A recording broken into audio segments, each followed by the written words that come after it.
بالله شهيدا أما بعد فإن خير الحديث كتاب الله وخير الهدي هدي محمد صلى الله عليه وسلم وشر الأمور محدثاتها وكل محدثة بدعة وكل بدعة ضلالة وكل ضلالة في النار يا أيها الذين آمنوا اتقوا الله حق تقاته ولا تموتن إلا وأنتم مسلمون اللهم صل على محمد وعلى آل محمد كما صليت على إبراهيم وعلى آل إبراهيم إنك حميد مجيد اللهم بارك على محمد وعلى آل محمد كما باركت على إبراهيم وعلى آل إبراهيم إنك حميد مجيد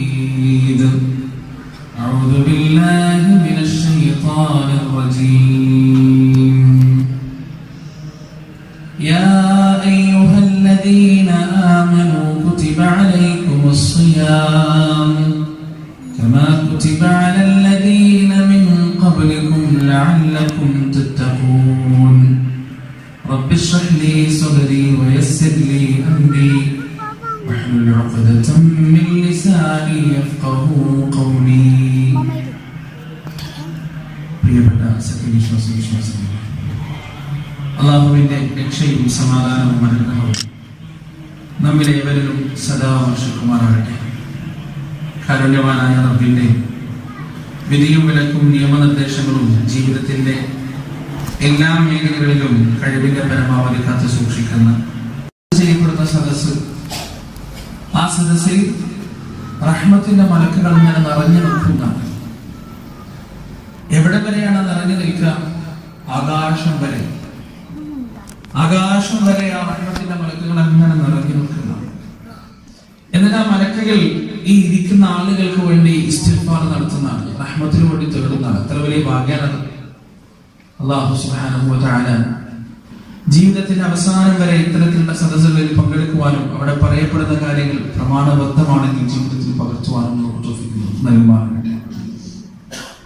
നബി സല്ലല്ലാഹു അലൈഹി വസല്ലം പറഞ്ഞതായി നമുക്ക് കാണാം, من سلك طريقا يلتمس فيه علما سهل الله له طريقا الى الجنه. ആരെങ്കിലും അറിവ് തേടിക്കൊണ്ട് ഒരു വഴിയിലേക്ക് പ്രവേശിച്ചു കഴിഞ്ഞാൽ അല്ലാഹു സുബ്ഹാനഹു വ തആല അവരുടെ സ്വർഗ്ഗത്തിലേക്കുള്ള വഴി എളുപ്പമാക്കി കൊടുക്കും.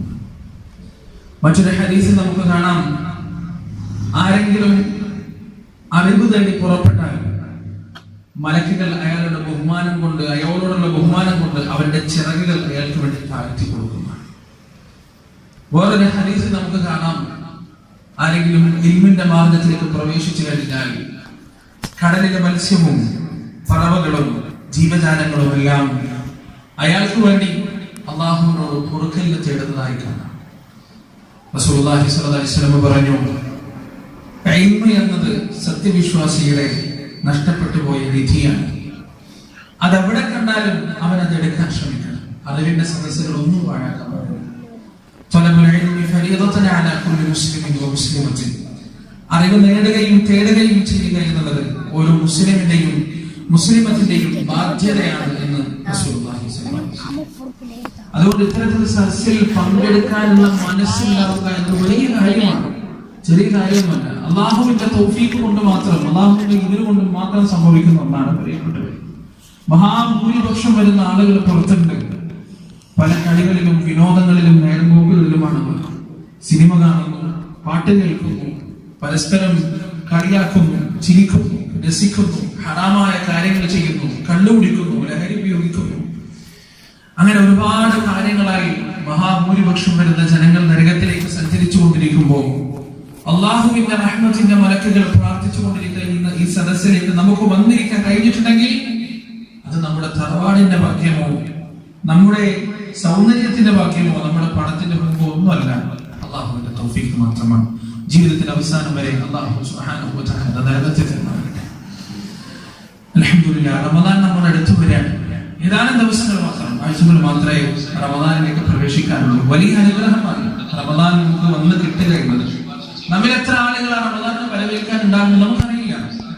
എത്ര ആളുകൾക്ക് ആ ഭാഗ്യം ലഭിക്കുമെന്ന് നമുക്കറിയില്ല. കഴിഞ്ഞ വർഷം നമ്മോടൊപ്പം ഉണ്ടായിരുന്ന പല ആളുകളും ഈ വർഷം ഇല്ല.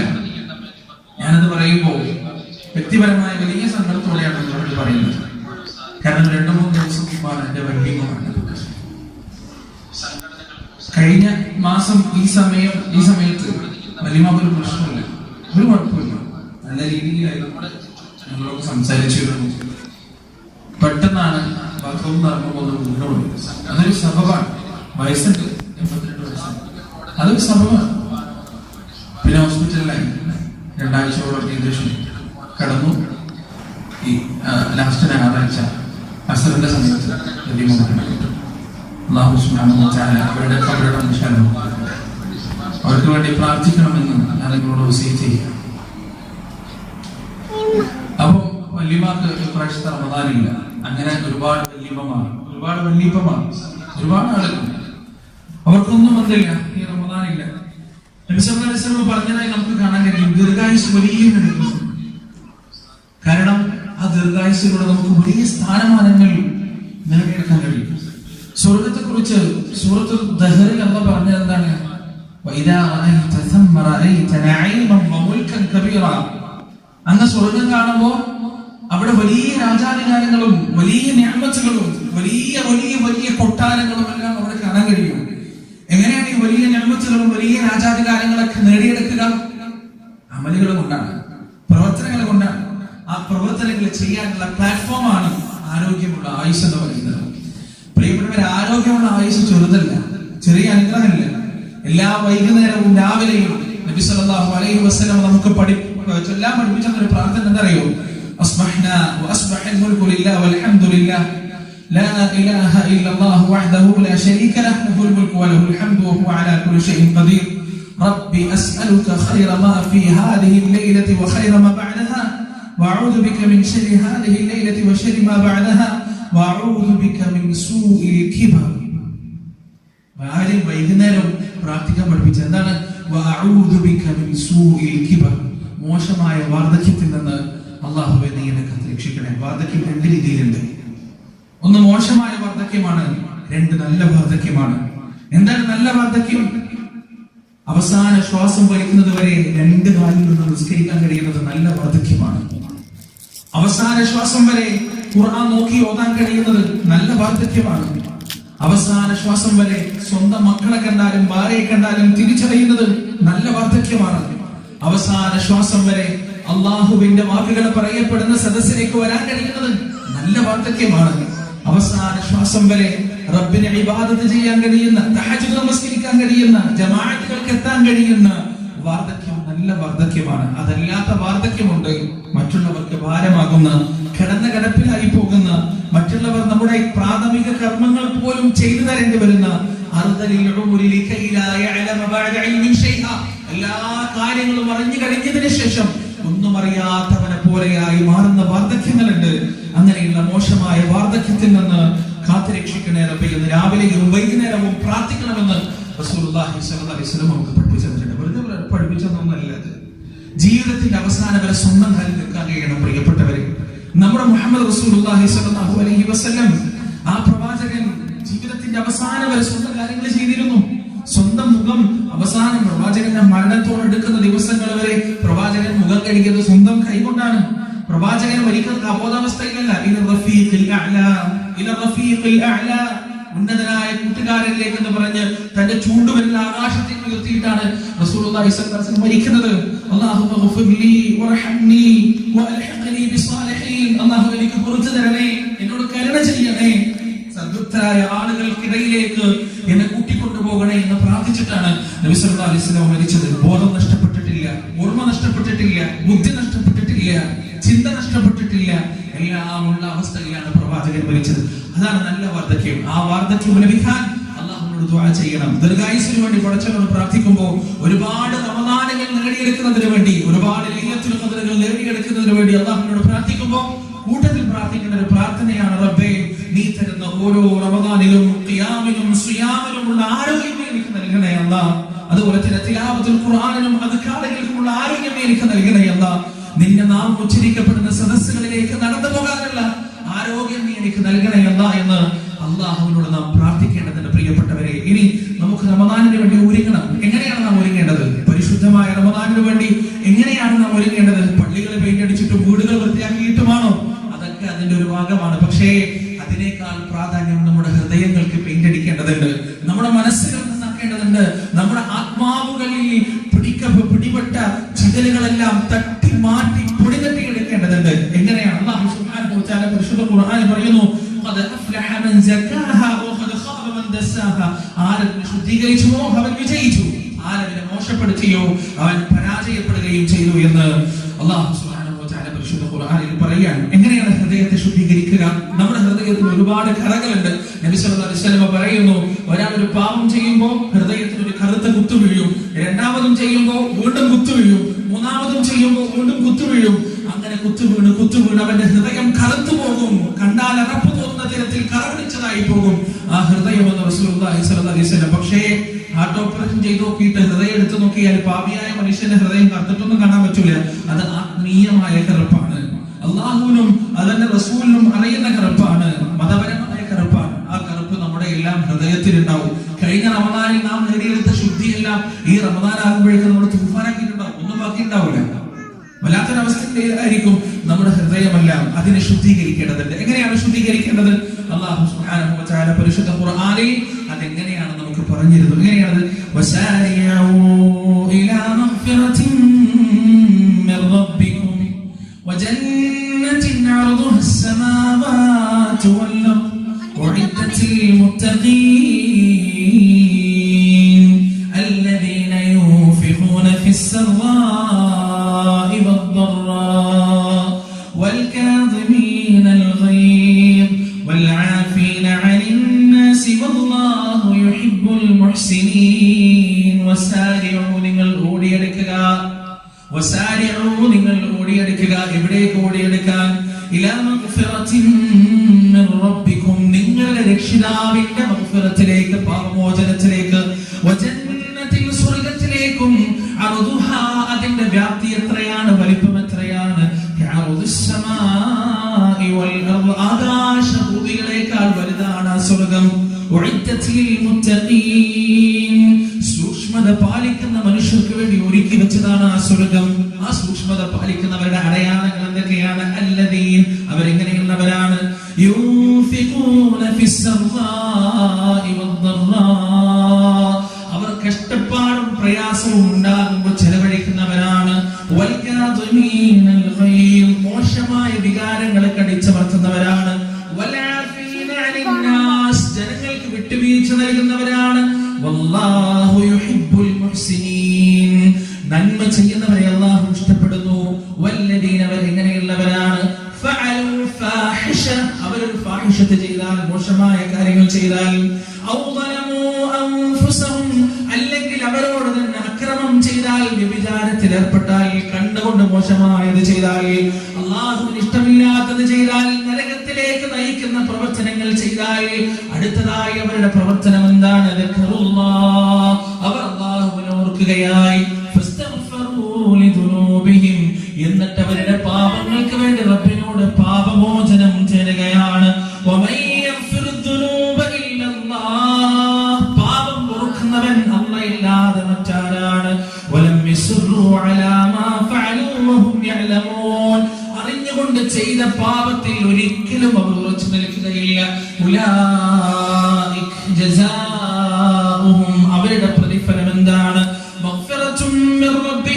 അവരുടെ രക്ഷിതാവിങ്കൽ നിന്നുള്ള പാപമോചനമാണ്.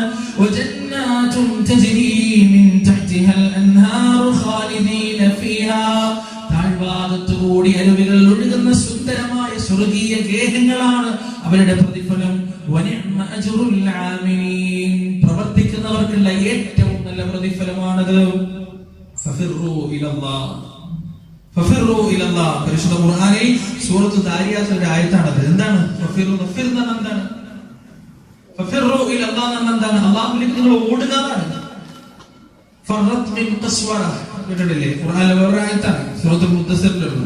അതായത് സിംഹത്തിൽ നിന്ന് ഓടി കിടന്ന മാൻപേടയെ പോലെ നിങ്ങൾ അല്ലാഹുവിലേക്ക് ഓടുക. എന്തിനാണ് അല്ലാഹുവിലേക്ക് ഓടുന്നത്? നിങ്ങൾ പരസ്പരം മത്സരിച്ചിട്ട് മുന്നേറുക അല്ലാഹുവിലേക്ക്. എന്തിനാ? അല്ലാഹുവിന്റെ മഗ്ഫിറത്തിലേക്ക്. കാരണം അത്രമാത്രം വിശാലമാണ് പ്രിയപ്പെട്ടവരെ അല്ലാഹുവിന്റെ മഗ്ഫിറത്ത്. പഠിച്ച റബ്ബിന്റെ മഗ്ഫിറത്ത് അത്രമാത്രം വിശാലമാണ്. അത് നേടിയെടുക്കാൻ അല്ലാഹു സുബ്ഹാനഹു വ തആല നമുക്ക് തൗഫീഖ് നൽകുമാറാകട്ടെ. അല്ലാഹു കതബ അലാ നഫ്സിഹി റഹ്മ, അവന്റെ സ്വന്തം നഫ്സിൽ റഹ്മത്ത് ബാധ്യതയായി എഴുതിയിട്ടുണ്ട്. റഹ്മത്ത് അല്ലാഹുവിന്റെ ബാധ്യത ഒന്ന് ആലോചിച്ചു നോക്ക്. അങ്ങനെ ഉണ്ടോ? റഹ്മത്ത് അല്ലാഹുവിന്റെ ബാധ്യതയാണ്. അല്ലാഹുവിന്റെ റഹ്മത്തിനെ കുറിച്ച് റസൂലുള്ളാഹി സ്വല്ലല്ലാഹു അലൈഹി വസല്ലം സംസാരിച്ച ഹദീസുകൾ കേട്ട് ഞാൻ നമ്മൾ അത്ഭുതപ്പെട്ടു. നബി സല്ലല്ലാഹു അലൈഹി വസല്ലം പറയുന്നു, നമ്മൾ പശ്ചാത്തപിക്കുമ്പോൾ അല്ലാഹുവിന്റെ സന്തോഷം, ആ സന്തോഷത്തിന്റെ വില അറിയണമെങ്കിൽ നമ്മളൊരാളെ സ്ഥിരമായിട്ട് ഇടങ്ങാറാക്കുകയാണ്, സ്ഥിരമായിട്ട് നമ്മളിങ്ങനെ ബുദ്ധിമുട്ടിക്കുക. ഒന്നാമത്തെ തവണ ബുദ്ധിമുട്ടിച്ചു, ഒരു അങ്ങാടി നമ്മൾ തെറി വിളിച്ചു നേരില്ല, ആൾക്കാരൊക്കെ മുന്നിൽ വെച്ച് നമ്മളോട് അപമാനിച്ചു. പിറ്റേന്ന് വീട്ടിൽ വന്നിട്ട് സംഭവിച്ചു പോയതാണ്, പൊരുത്തപ്പെടണം, ഉമ്മാപ്പാക്കണം എന്ന് പറയും. കുഴപ്പമില്ല, സാരില്ല, പ്രശ്നമില്ല. ഇനി ശ്രദ്ധിച്ചാൽ ഒരാഴ്ച കഴിഞ്ഞപ്പോൾ വീണ്ടും ഇതന്നെ അങ്ങാടി നാളെ മുന്നിൽ തെറി വിളിക്കും. പിറ്റേ ദിവസം വീട്ടിൽ വന്നിട്ട് പറയാം, പൊരുത്തപ്പെടണം, ഉമ്മാപ്പാക്കണം, സംഭവിച്ചാൽ. ഓ, ഇതിന്റെ സ്ഥിരം പരിപാടിയാ, ആ പോട്ടെ, ഇനി ആവർത്തിക്കരുത്, സാരില്ല, കുഴപ്പമില്ല. മൂന്നാമത്തട്ടോ പിന്നെ അങ്ങാടിയിൽ തെളിയിച്ചു, അപമാനിച്ചു, വീണ്ടും വീട്ടിൽ വന്നു. എന്നിട്ട് ചോദിക്കാണ്, പൊരുത്തപ്പെടാൻ സംഭവിച്ചാൽ ഈ മേലാൽ പടി ചവിട്ടിപ്പോലെ പോകുന്നത്, എന്തെങ്കിലും ചെയ്തോ എന്റെ വാക്ക് എനിക്കൊരു വിലല്ലേ, എന്താണെങ്കിലും ചെയ്തോ നമുക്ക് മടുക്കും. പക്ഷെ നിങ്ങൾക്കറിയോ പ്രിയപ്പെട്ടവരെ, ഒരടിമ 1000 തവണ തെറ്റ് ചെയ്താലും 1001ാമത്തെ തവണ അള്ളാഹുവിലേക്ക് പശ്ചാത്തപിച്ച് മടങ്ങുമ്പോ ആ റബ്ബിനുണ്ടാകുന്ന സന്തോഷം എത്രയാണ് എന്ന് റസൂലുള്ളാഹി സ്വല്ലല്ലാഹു അലൈഹി വസല്ലം പറയുന്നുണ്ട്. 1000 തവണ തെറ്റ് ചെയ്തു, 1001ാമത്തെ തവണ ആത്മാർത്ഥമായി പശ്ചാത്തപിച്ച് മടങ്ങുമ്പോ റബ്ബിനുണ്ടാകുന്ന സന്തോഷം എത്രയാണ്. ആ സന്തോഷത്തെ റസൂലുള്ളാഹി സ്വല്ലല്ലാഹു അലൈഹി വസല്ലം ഉപമിച്ചത് എങ്ങനെയാ നിങ്ങൾ കേട്ടിട്ടുണ്ടോ? എങ്ങനെയാ പ്രവാചകൻ ഉപമിച്ചത്? മരുഭൂമിയിൽ ഒരു മനുഷ്യൻ ഒറ്റപ്പെട്ടു പോവാൻ. എങ്ങനെയാ ഒറ്റപ്പെടുന്നത്? അയാളുടെ ഭക്ഷണവും വെള്ളവും എല്ലാം അയാളുടെ ഒട്ടകപ്പുറത്താണ്. ആ ഒട്ടകത്തെ കൊണ്ട് അയാൾ അങ്ങനെ യാത്ര ചെയ്യാണ്. അങ്ങനെ ക്ഷീണമായപ്പോ അയാൾ ആ ഒട്ടകത്തിന്റെ തണലിൽപ്പം വിശ്രമിക്കാൻ കിടന്നതാണ്. ഉറങ്ങി എണീറ്റപ്പോ ഒട്ടകത്തിന്റെ പാട്ടിനങ്ങോട്ട് നടന്നു പോയിട്ടുണ്ട്. എഴുന്നേറ്റ് നോക്കുമ്പോൾ ഒട്ടകത്തെ കാണാനില്ല. ദിശയറിയാത്ത മരുഭൂമിയിൽ വെള്ളവും ഭക്ഷണവും ഒന്നും ഇല്ലാതെ അനന്തമായി പരന്നു കിടക്കുന്ന ആ മണൽപ്പരപ്പിൽ അയാൾ ഒറ്റപ്പെടാൻ. മരണം മുന്നിൽ കാണുന്നു. ദാഹിക്കാൻ തുടങ്ങി, വിശക്കാൻ തുടങ്ങി, സൂര്യതാപത്തിന് ശരീരത്തിലുള്ള ജലാംശം മുഴുവൻ നഷ്ടപ്പെടാൻ തുടങ്ങി. അയാൾ അലറി വിളിച്ചു, കരഞ്ഞു വിളിച്ചു, ഒട്ടകത്തെ തപ്പി 4 ഭാഗത്ത് ഓടി, കിട്ടിയിട്ടില്ല. അവസാനം നിരാശപ്പെട്ട അയാൾ മരുഭൂമിയിലേക്ക് മലർന്നടിച്ചു വീഴാൻ. എന്തായിരിക്കും ആ സമയം അയാളുടെ മനസ്സിലുണ്ടായിരുന്ന ചിന്ത? അയാളുടെ ഉണ്ടാകാൻ സാധ്യതയുള്ള വികാരങ്ങൾ എന്തൊക്കെയാണ്? ഇടപാടുകൾ എന്തൊക്കെയാണ്? വ്യവഹാരങ്ങൾ എന്തൊക്കെയാണ്? അയാളുടെ ഭാര്യയുടെ മുഖം ഓർമ്മ വരും, അയാളുടെ മക്കളുടെ മുഖം ഓർമ്മ വരും, മാതാപിതാക്കൾ ജീവിച്ചിരിപ്പണമെങ്കിൽ അവരുടെ മുഖങ്ങൾ ഓർമ്മ വരും, അയാളുടെ കച്ചവടങ്ങൾ ഓർമ്മ വരും, ഇടപാടുകൾ, അയാളുടെ നാട്, അയാളുടെ വീട് എല്ലാം അയാൾക്ക് ഓർമ്മ വരും. കാരണം ഈ മരുഭൂമിയിലൊന്നും കബറടക്കാൻ പോലും ആരുമില്ലാതെ അയാൾ മരിക്കാൻ പോവാൻ. മരുഭൂമിയിൽ മരിച്ചെന്ത അവസ്ഥ? ഉണങ്ങി ഉണങ്ങി ഉണങ്ങി ചുക്കാടെ പൊടിയേ ചെയ്യാം. നമ്മുടെ നാട്ടിൽ മരിക്കുന്ന പോലെ മരുഭൂമിയിൽ ഉണങ്ങിയാൽ ചീർത്ത് പൊട്ടി മുഴുകരല്ല ചെയ്യാം. ഉണങ്ങും, ഉണങ്ങി ഉണങ്ങി ചുക്കാവുകയും ചെയ്യും. ആ ഒരു മരണത്തെ അയാൾ നേരിടാൻ പോവാൻ. അയാൾ നിരാശപ്പെട്ട് തളർന്നുറങ്ങി. ഒട്ടക എഴുന്നേറ്റപ്പോ ഒട്ടക അയാളുടെ കാലിന്റെ അടുത്ത് വന്നിരിക്കുകയാണ്. അയാൾക്ക് തിരിച്ചു കിട്ടിയ ഒട്ടകല്ല, ജീവിതമാണ്. തന്റെ കുടുംബത്തെയാണ്, തന്റെ വീടിനെയാണ്, തന്റെ ഭാര്യയെയാണ്, തന്റെ മക്കളെയാണ്, തന്റെ മാതാപിതാക്കളെയാണ്, തന്റെ നാടിനെയാണ്, തന്റെ ജീവിതത്തെയാണ്. അയാൾ ആ ഒട്ടകപ്പുറത്തുനിന്ന് വെള്ളം എടുത്തു കുടിക്കുമ്പോ അയാൾക്കുണ്ടാവുന്ന സന്തോഷത്രയായിരിക്കും. ആ ഒട്ടകപ്പുറത്ത് കയറി വീണ്ടും യാത്ര തുടങ്ങുമ്പോ അയാളുടെ മനസ്സിലുണ്ടാകുന്ന സന്തോഷം എത്രയായിരിക്കും? പറഞ്ഞറിയിക്കാൻ കഴിയാത്ത സന്തോഷം, പറഞ്ഞറിയിക്കാൻ കഴിയാത്ത ആനന്ദം. അയാളുടെ ഹൃദയത്തിലുള്ള ആ ആനന്ദവും ആവേശവും എത്രമാത്രമാണോ അത്രമാത്രമായിരിക്കും 1001ാമത്തെ തവണയാണെങ്കിലും അള്ളാഹുവിനോട് പശ്ചാത്തപിക്കുന്ന ഒരു മനുഷ്യൻ ആത്മാർത്ഥമായി പശ്ചാത്തപിക്കുമ്പോൾ അള്ളാഹുവിനുണ്ടാകുക എന്ന് റസൂലുള്ളാഹി സ്വല്ലല്ലാഹു അലൈഹി വസല്ലം. പക്ഷെ പശ്ചാത്താപത്തിന് ചില ഷർത്തുകളുണ്ട്. എന്താണ് ഷർത്ത്? ആത്മാർത്ഥമായി കേൾക്കണം. അല്ലാണ്ട് ഒന്ന് പഠിച്ചവനെ സന്തോഷിപ്പിച്ചാലേ എന്ന് പറഞ്ഞുള്ള പശ്ചാത്തലമല്ല. ആ തട്ടിപ്പ് പടച്ചു അള്ളാഹ് ഹൃദയത്തിലേക്കാണ് നോക്കുക. ഒരു തെറ്റ് ചെയ്തു, ആ തെറ്റിനോട് ആത്മാർത്ഥമായി ഉറപ്പാണ്. ആ തെറ്റ് തെറ്റാണ് എന്ന് പടച്ചോന്റെ മുന്നിൽ ഏറ്റു പറയുകയാണ്. ഒരു തെറ്റ് ചെയ്താൽ അത് തെറ്റാണ് എന്ന് ഏറ്റു പറയാനുള്ള മനസ്സ് വലിയ മനസ്സാണ്, അത് ചെറിയ മനസ്സൊന്നല്ല. നമ്മുടെ നാട്ടിലെ ആളുകൾ അങ്ങനെ ഒരു മനസ്സിന്റെ ആളെ വല്ലാണ്ട് കളിയാക്കും, വല്ലാണ്ട് പരിഹസിക്കും. തെറ്റാണ്, ഞാൻ ചെയ്തത് തെറ്റാണ്, എനിക്ക് പുറത്തന്നെ എന്ന് പറയുന്നത് വലിയ മനസ്സാണ്. ഇബ്ലീസിൽ ഇല്ലാതെ പോയതല്ലേ, ആദം നബി കാണിച്ചതും അതല്ലേ. ഇബ്ലീസ് എന്തുകൊണ്ട് എന്നേക്കുമായിട്ട് പുറത്താക്കപ്പെട്ടത്? ഇബ്ലീസ് സുജൂദ് ചെയ്തില്ല. അള്ളാഹ് ചോദിച്ചു എന്താ സുജൂദ് ചെയ്യാത്തത്? ഇബ്ലീസ് എന്താ പറഞ്ഞത്? ഖലഖതനി മിൻ നാർ വഖലഖതഹു മിൻ തീൻ. എന്നെ തീനെ കൊണ്ടാണ് പഠിച്ചത്, ഓനെ മണ്ണിനെ കൊണ്ടാണ് പഠിച്ചത്. അതുകൊണ്ട് ഓന്റെ മുന്നിൽ സുജൂദ് ചെയ്യാൻ എനിക്കെന്തായാലും പറ്റൂല. അന ഖൈറുൻ മിൻ, ഞാൻ ഓനേക്കാൾ നല്ലവനാണ്. അള്ളാഹ് ചോദിച്ചു ഫമാ തതകബ്ബറ ഫീഹാ, ഞാനല്ല നിന്നെ തീനെ കൊണ്ട് പഠിച്ചത്, എന്തായാലും കിബ്റടിക്കാനുള്ളത്? അതുകൊണ്ട് ഫഖറുജി ഇന്നക മിനസ് സാഗിരീൻ, ഇന്നു മുതൽ നീ ചെറുതാക്കപ്പെട്ടവനാണ്, നീ പുറത്തേക്ക് പോയിക്കോ. അതേസമയം ആദം അലൈഹിസ്സലാത്തു വസ്സലാം അള്ളാഹു പറിക്കാൻ പാടില്ല എന്ന പഴം പറിക്കുകയും ഭക്ഷിക്കുകയും ചെയ്തു. എന്താ ആദം അലൈഹിസ്സലാത്തു വസ്സലാം ചെയ്തത്?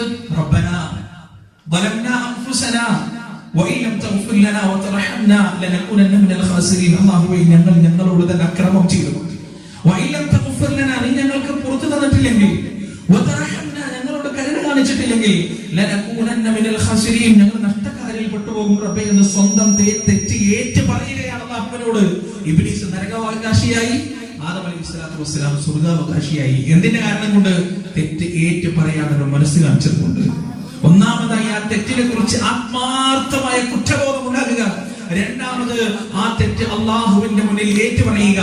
മൂന്നാമത്തെ വളരെ പ്രധാനപ്പെട്ട ഒരു കാര്യം കൂടിയുണ്ട്, അതുണ്ടെങ്കിലേ തൗബ പൂർത്തിയാവുള്ളൂ. എന്താണ് ആ പ്രധാനപ്പെട്ട കാര്യം? അറിയോ? ഒന്ന് പറഞ്ഞോട്ടെ, സദസ്സെന്ന് വരട്ടെ. മൂന്നാമത്തെ ശബ്ദം എന്താണ്? വളരെ പ്രധാനപ്പെട്ട ശബ്ദമാണ്. നിങ്ങളെക്കാളും വിവരമുണ്ടോന്നുണ്ടോന്നല്ല നിങ്ങളോട് എന്നെ ചോദിക്കുന്നു. ഏതായാലും ഞാനാണല്ലോ ഇവിടെ നിൽക്കുന്നത്.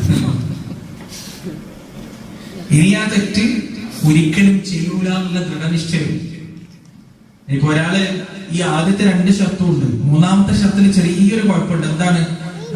ഈ തെറ്റ് ചെയ്യണ്ട, അധികം കുട്ടികളെ ചെയ്യാൻ ഉണ്ടെങ്കിൽ ആ തൗബ പൂർത്തിയാവില്ല, ആ തൗബ ശരിയാവില്ല, തൗബ പൂർത്തിയാവില്ല. തൗബ പൂർത്തിയാവണമെങ്കിൽ ഒന്ന് ചെയ്ത തെറ്റിനെ കുറിച്ച് നല്ല വേദന ഉണ്ടാവണം, ഖേദം ഉണ്ടാവണം. രണ്ടാമത്തത് ഏറ്റു പറയണം. മൂന്നാമത്തത് ഹൃദയത്തില് ഉറച്ച തീരുമാനമാണ്. എന്താണ് ഉറച്ച തീരുമാനം? ഇനി ആ തെറ്റിലേക്ക് റബ്ബേ ഞാൻ എടുക്കൂല. അതെങ്ങനെ? ഈ മൂന്നാമത്തതും ഒന്നാമത്തതും കണക്റ്റഡ് ആണ്. ഒന്നാമത്തത് ഉണ്ടെങ്കിലേ മൂന്നാമത്തത് ഉണ്ടാവുള്ളൂ, ഒന്നാമത്തുണ്ടെങ്കിൽ മൂന്നാമത്തെ ഉണ്ടാവും. മൂന്നാമത്തെ എന്താണ്? ആ തെറ്റിനെ കുറിച്ചുള്ള ഭയങ്കര സങ്കടം, ഭയങ്കര പ്രയാസം. 3 കാര്യങ്ങൾ ഒരു മനുഷ്യന്റെ ഹൃദയത്തിലുണ്ടെങ്കിൽ അവൻ ഹലാവത്തുൽ ഈമാൻ അനുഭവിക്കുമെന്നാണ്. ആ 3 കാര്യങ്ങളിൽ ഒന്നെന്താണ്? തീയിലേക്ക് വീഴുന്നത് പോലെ തെറ്റിനെ വെറുക്കുക, ഹറാമിനെ വെറുക്കുക, കുഫ്രിനെ വെറുക്കുക, ഷിർക്കിനെ വെറുക്കുക. ഒരു തെറ്റ് ചെയ്യുക എന്ന് പറഞ്ഞാൽ തീയിലേക്ക് വീഴുന്നത് പോലെ ഫീലിംഗ് ഉണ്ടാവും. അങ്ങനെ ഉണ്ടായിട്ടുണ്ടോ? എന്നാലോചിച്ച് നോക്കിയേ. ഒരു തെറ്റ്, ഒരു ഹറാം ഇങ്ങനെ മൊബൈലിൽ കാണാന്ന് പറഞ്ഞാൽ തീയിലേക്ക് വീഴുന്നത് പോലെ നമുക്ക് പേടി ഉണ്ടാവുക. എന്നിട്ട് ഇതിനുള്ള സാഹചര്യങ്ങളെല്ലാം ഒഴിവാക്കുക. ഒരു പെണ്ണിന്റെ മുഖത്ത് ഹറാമായ രീതിയിൽ നോക്കുക എന്ന് പറഞ്ഞാൽ തീയിലേക്ക് വീഴുന്നത് പോലെ നമ്മൾ അതിനെ പേടിക്കുക, നമ്മളതിനെ ഭയക്കുക. ഹറാമായ ഭക്ഷണം നമ്മുടെ ഉള്ളിലേക്ക് എത്തുന്നു എന്ന് പറഞ്ഞാൽ തീയിലേക്ക് പോകുന്നത് പോലെ നമ്മൾ അതിനെ പേടിക്കുക. തീയിലേക്ക് പോകുമ്പോൾ നമ്മൾ പൊള്ളിക്കഴിഞ്ഞാൽ വീണ്ടും കയ്യിൽ കൊണ്ടുപോകുമോ? ഇല്ലല്ലോ. അതുപോലെ ഒരു സാഹചര്യം അതിലേ പോയാൽ തെറ്റിന്റെ സാഹചര്യമുണ്ട്. അതുകൊണ്ട് ആ വഴി മുഴുവൻ അടക്കണം. അങ്ങനെ ഉണ്ടായിക്കഴിഞ്ഞാൽ ഹലാവത്തുൽ ഈമാൻ അവൻ അനുഭവിക്കുമെന്നാണ്. ഒന്നാമത്തത് ഉണ്ടെങ്കിൽ മൂന്നാമത്തത് ഉണ്ടാവും, മൂന്നാമത്തത് വരണമെങ്കിൽ ഒന്നാമത്തത് ഉണ്ടാവണമെന്നാണ്. ഈ 3 കാര്യങ്ങൾ ഒരാളിൽ ഒത്തുവന്നു കഴിഞ്ഞാൽ അവൻ 1001ാമത്തെ തവണയാണ് പശ്ചാത്തപിക്കുന്നതെങ്കിലും മരുഭൂമിയിൽ ഒട്ടകത്തെ നഷ്ടപ്പെട്ടിട്ട് അതിനെ തിരിച്ചു കിട്ടിയ മനുഷ്യന്റെ ഹൃദയത്തിലുണ്ടാകുന്ന സന്തോഷം എത്രയാണോ അതിനേക്കാൾ വലുതായിരിക്കും അല്ലാഹു സുബ്ഹാനഹു വ തആലക്കുണ്ടാകുന്ന സന്തോഷം. സുബ്ഹാനല്ലാഹ്. ഒന്ന് ആലോചിച്ചു പ്രിയപ്പെട്ടവരെ, എത്രമാത്രം കാരുണ്യവാനാണ് അല്ലാഹു സുബ്ഹാനഹു വ തആല. നിങ്ങൾ കേട്ടിട്ടുണ്ടാവും അല്ലാഹുവിന്റെ കാരുണ്യത്തെ കുറിച്ചും പശ്ചാത്താപത്തെ കുറിച്ചും. കാരണം റമദാൻ അതാണ് പറയുന്നത്. റമദാനിന് നമ്മൾ ഒരുങ്ങേണ്ടത് അതിനാണ്. സ്വന്തം കഴുകി ശുദ്ധിയാക്കിയിട്ട് ഒരുങ്ങണം. കേട്ടിട്ടില്ലേ 100 ആളെ കൊന്ന ഒരു മനുഷ്യന്റെ കഥ? എല്ലാവരും കേട്ടിട്ടുണ്ടാവും, പ്രത്യേകിച്ച് അടുത്തനാട്ടുകാരക്കാർ എന്തായാലും കേട്ടിട്ടുണ്ടാവും. സഹിയായ ഹദീസുകളൊക്കെ നിങ്ങളെ ഒരുവിധം കേട്ട് കഴിഞ്ഞിട്ടുണ്ടാവും. പിന്നെ നമുക്ക് ഇവിടെ വന്ന് വേറെ രാഷ്ട്രീയമൊന്നും പറയാൻ പറ്റൂലല്ലോ. ഹദീസുകൾ തന്നെ പറയാൻ പറ്റുള്ളൂ, ഖുർആൻ തന്നെ പറയാൻ പറ്റുള്ളൂ, ചരിത്രം തന്നെ പറയാൻ പറ്റുള്ളൂ. ആ മനുഷ്യന്റെ ചരിത്രം എന്താണ്? 99 ആളെ കൊന്നു കഴിഞ്ഞിട്ടാണ് അയാൾക്ക് പശ്ചാത്താപം തോന്നി. ഒരാളെ കൊന്നിട്ട് അയാൾക്ക് ഒരു പ്രശ്നം ഉണ്ടായിട്ടില്ല. 25 ആളെ കൊന്നിട്ടും പ്രശ്നമില്ല, 50 ആളെ കൊന്നിട്ടും പ്രശ്നം. എന്ത് മനുഷ്യനായിരിക്കും ആലോചിച്ച് നോക്ക്. എത്രമാത്രം കട്ടിയുള്ള ചില ആളുകൾ തന്നെ. സുബ്ഹാനല്ലാഹ്. അമേരിക്കയിൽ ടെഡ് ബണ്ടി, തിയഡോർ റോബർട്ട് ബണ്ടി എന്ന് പറയുന്ന ഒരു കുറ്റവാളി ഉണ്ടായിരുന്നു. ആ കുറ്റവാളിയുടെ ഹിസ്റ്ററി ഒന്ന് എടുത്തു നോക്കിയാൽ പേടിച്ചു പോകും. 130ഓളം സ്ത്രീകളെ അയാൾ കൊന്നത്. 130ഓളം സ്ത്രീകളെ. ഓരോ സ്ത്രീകളെയും കൊല്ലുമ്പോൾ എന്താ ചെയ്യാന്ന് വെച്ചാൽ കൊന്നിട്ട് വിജനമായ സ്ഥലത്ത് കൊണ്ടുപോയിട്ട് അയാളുടെ മോശമായ ചില ഇംഗിതങ്ങൾക്ക് വേണ്ടി ഉപയോഗിക്കും. എന്നിട്ട് അയാൾ അതവിടെ ജീർണിക്കാൻ വെക്കും. എന്നിട്ട് 2-3 ദിവസം കഴിഞ്ഞാൽ വീണ്ടും വരും. അപ്പോഴേക്കത് അഴുകാൻ തുടങ്ങിയിട്ടുണ്ടാവും. ആ അഴുകുന്ന മൃതദേഹത്തിൽ വീണ്ടും അയാൾ മോശമായ പ്രവൃത്തികൾ ചെയ്യും. എന്നിട്ട് വീണ്ടും വരും. എന്നിട്ട് ആ സ്ത്രീകളുടെ ശരീരഭാഗങ്ങൾ ചിലത് ഭക്ഷിക്കും. എന്നിട്ട് ബാക്കി മൃഗങ്ങൾക്ക് നടന്ന സംഭവമാണ്. തിയഡോർ റോബർട്ട് ബണ്ടി എന്ന നെറ്റിലടിച്ചു കാണാൻ പറ്റും. അതുപോലെ തന്നെ ഒരുപാട് സൈക്കോകളുണ്ട്. സൈക്കോപാത്ത് എന്നാണ് അവരെ പറയുക. അവർക്കുള്ള ഏറ്റവും വലിയ പ്രശ്നം ഈ റിമോഴ്സ് ഉണ്ടാവില്ല. ഒരിക്കലും ഈ പശ്ചാത്താപം തോന്നാൻ മനസ്സിൽ. അവർക്ക് പിശാചുക്കളാണ് അവർ, ശരിയായ പിശാചുക്കൾ. ശരിക്കും ഞാൻ ഈ തിയഡോർ റോബർട്ട് ബണ്ടിയുടെ ഹിസ്റ്ററി വായിക്കുന്ന സമയത്ത് എനിക്ക് ഓർമ്മ വന്നത് ഈ 99 ആൾ കൊന്ന മനുഷ്യനെ അയാൾ എന്തിനായിരിക്കും അവരൊക്കെ കൊന്നിട്ടുണ്ടാവുക? എന്ത് കാരണം കൊണ്ടായിരിക്കും അവരൊക്കെ കൊന്നത്? നമുക്കൊക്കെ പ്രിയപ്പെട്ടവർ ഒന്ന് ആലോചിച്ച് നോക്ക്. ഒരു മനുഷ്യന്റെ കാല് നമ്മൾ കാരണം മുറിഞ്ഞു കഴിഞ്ഞാൽ 2-3 ദിവസം നമുക്ക് ഫിക്കറല്ലേ, ഇടങ്ങാറല്ലേ, ബുദ്ധിമുട്ടല്ലേ, സഹിക്കാൻ കഴിയില്ല. എന്താ കാരണം? നിയമം പഠിച്ചിട്ടല്ല, നിയമം വായിച്ച് പഠിച്ചിട്ടല്ല. ഒരു മനുഷ്യൻ നമ്മൾ കാരണം വേദനിച്ചല്ലോ, ബുദ്ധിമുട്ടിയല്ലോ. ഒരു വണ്ടി നമ്മുടെ കയ്യിൽ ആക്സിഡന്റ് ആയി പോയാൽ എത്രമാത്രം നമ്മൾ വേദനിക്കും, എത്രമാത്രം നമ്മൾ പ്രയാസപ്പെടും. ഈ മനുഷ്യൻ 99 ആളെ കൊന്നിട്ടും അയാളുടെ മനസ്സിൽ 90 പേരെ കൊന്നിട്ട് അയാളുടെ മനസ്സിൽ പശ്ചാത്താപം തോന്നിയിട്ടില്ല, പ്രായശ്ചിത്തം തോന്നിയിട്ടില്ല. പക്ഷെ 99ാമത്തെ ആളെ കൊന്നപ്പോ അല്ലാഹു സുബ്ഹാനഹു വ തആല അയാളുടെ ഹൃദയത്തെ മാറ്റി. അല്ലാഹു അക്ബർ. മുഖല്ലിബുൽ ഖുലൂബ്, ഹൃദയത്തെ മാറ്റി മറിക്കുന്നവൻ അല്ലാഹുവാണ്. പടച്ചോൻ ഏത് സമയത്തും മനുഷ്യന്റെ ഹൃദയത്തെ മാറ്റി മറിച്ചു കളയും. ലോല ഹൃദയനായ മനുഷ്യൻ ആളുകളെ കൊല്ലുന്ന കഠിന ഹൃദയനായി ക്രൂരനായി മാറ്റാൻ അല്ലാഹുവിന്റെ നിമിഷങ്ങൾ മാത്രമാണ്. അതിക്രൂരനായ, അതിഭയങ്കരനായ, ഭീമാകാരനായ, ആളുകളെ പച്ചക്ക് കൊന്നു തിന്നുന്ന ക്രൂരന്മാരായ മനുഷ്യരുടെ ഹൃദയത്തെ ലോല ഹൃദയരാക്കി മാറ്റാൻ അല്ലാഹുവിന്റെ നിമിഷങ്ങൾ മാത്രമേ കൊണ്ടുവരുള്ളൂ. 99 പേരെ കൊന്ന മനുഷ്യന്റെ ഹൃദയത്തിൽ പശ്ചാത്താപം തോന്നാൻ കാരണം അല്ലാഹുവിന്റെ തൗഫീഖാണ്. അയാൾക്ക് പാപമോചനത്തോ പശ്ചാത്താപം തോന്നി. അയാൾ അറിയുകയാണ് എങ്ങനെ ഒരു പണ്ഡിതനെ തെളിയിട്ട് എങ്ങനെ ഞാൻ മോചിതനാവും, എനിക്കിങ്ങനെ നന്നാവാൻ കഴിയൂ. അങ്ങനെ അവസാനം അയാൾ ഒരു പണ്ഡിതനെ കണ്ടെത്തി. ആ പണ്ഡിതനോട് അയാൾ ചോദിച്ചു, ഞാൻ എന്ത് ചെയ്യണം? 99 മനുഷ്യന്മാരെ ഞാൻ കൊന്നിട്ടുണ്ട്, എനിക്ക് മാപ്പ് ലഭിക്കുമോ? നമ്മളാണെങ്കിൽ എന്താ മറുപടി പറയാ? ഈ കാലഘട്ടത്തിൽ ഒരാൾ നമ്മുടെ അടുത്ത് അങ്ങനെ വരികയാണെങ്കിൽ നമ്മുടെ ജീവൻ പോയി പോകും. പൊടിച്ചിട്ടല്ല, കാണുമ്പോൾ തന്നെ പൊടിച്ചു. അല്ലെങ്കിൽ കുറച്ചുകൂടി ധൈര്യമുള്ള ആളാണെങ്കിൽ അയാളെ മുഖത്ത് നോക്കിയിട്ട് നമ്മൾ എണീറ്റ് പോടാന്ന് പറയും. ഈ പണ്ഡിതൻ അങ്ങനെ ഒരാളായിരുന്നു, ധാർമ്മിക രോഷമുള്ള ഒരു മനുഷ്യനായി, ധൈര്യശാലിയായ ഒരു വ്യക്തിയായിരുന്നു. അയാൾ പറഞ്ഞു, നിനക്ക് പശ്ചാത്താപമില്ല. നിനക്ക് എങ്ങനെ പശ്ചാത്താപം ലഭിക്കും? 99 നിരപരാധികളായ മനുഷ്യരെ കൊന്നിട്ട് എന്റെ മുന്നിൽ വന്നിരിക്കുന്നു. ഇയാൾ 4 വർത്താനായിട്ട് പറഞ്ഞു. ഈ മനുഷ്യന്റെ ഹൃദയത്തിലുണ്ടായിരുന്ന പശ്ചാത്താപത്തിന്റെ തിരി അങ്ങോട്ട് കിട്ടുപോയി. പശ്ചാത്താപത്തിന്റെ തിരി കെട്ടപ്പോൾ ഇയാൾ പഴയ ആളായി. പഴയ ആളുകൾ അങ്ങനത്തെ ആളാണ്. ചെറിയ കാരണം മതി കൊല്ലാൻ. ഈ പണ്ഡിതനെയും ഒന്ന് 100 തികച്ചു. ഈ വന്ന പണ്ഡിതനെ അയാൾ കൊന്നു കളഞ്ഞു. 100 തികച്ചു. അയാൾ പോയി. പക്ഷെ അല്ലാഹു സുബ്ഹാനഹു വ തആല അയാളെ വീണ്ടും പശ്ചാത്താപത്തിലേക്ക് മടങ്ങിക്കൊണ്ടുവന്നു.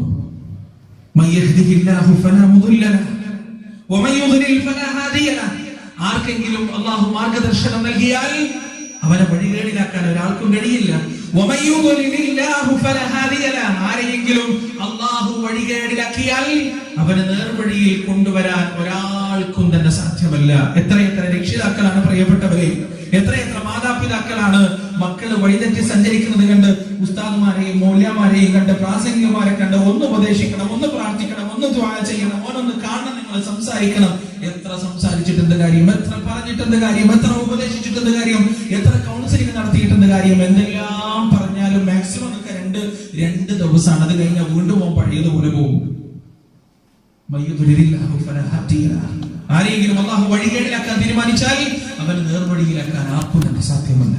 ഈ മനുഷ്യൻ 100ാമത്തെ ആളെ കൊന്നതിന് ശേഷം അയാളുടെ ഹൃദയത്തിൽ പശ്ചാത്താപം വന്നാണ്. അയാൾ വീണ്ടും പറഞ്ഞ ഒരു പണ്ഡിതനെ അന്വേഷിച്ചു. ഇപ്രാവശ്യം അല്ലാഹു സുബ്ഹാനഹു വ തആല അയാളെ എത്തിച്ചത് ഏറ്റവും ഇൽമുള്ള തഹ്ഖീഖുള്ള പണ്ഡിതന്റെ അടുത്തേക്കാണ്. എല്ലാ പണ്ഡിതന്മാരും ഒരുപോലെയല്ല, അതുകൂടെ നമ്മൾ മനസ്സിലാക്കേണ്ടതുണ്ട്. ഓരോ പണ്ഡിതന്മാർക്കും ഓരോ വീക്ഷണമായിരിക്കും. മഹാനായ അബൂബക്കർ സിദ്ദീഖ് റളിയല്ലാഹു അൻഹുവിന്റെ വീക്ഷണം ഒന്നാണ്.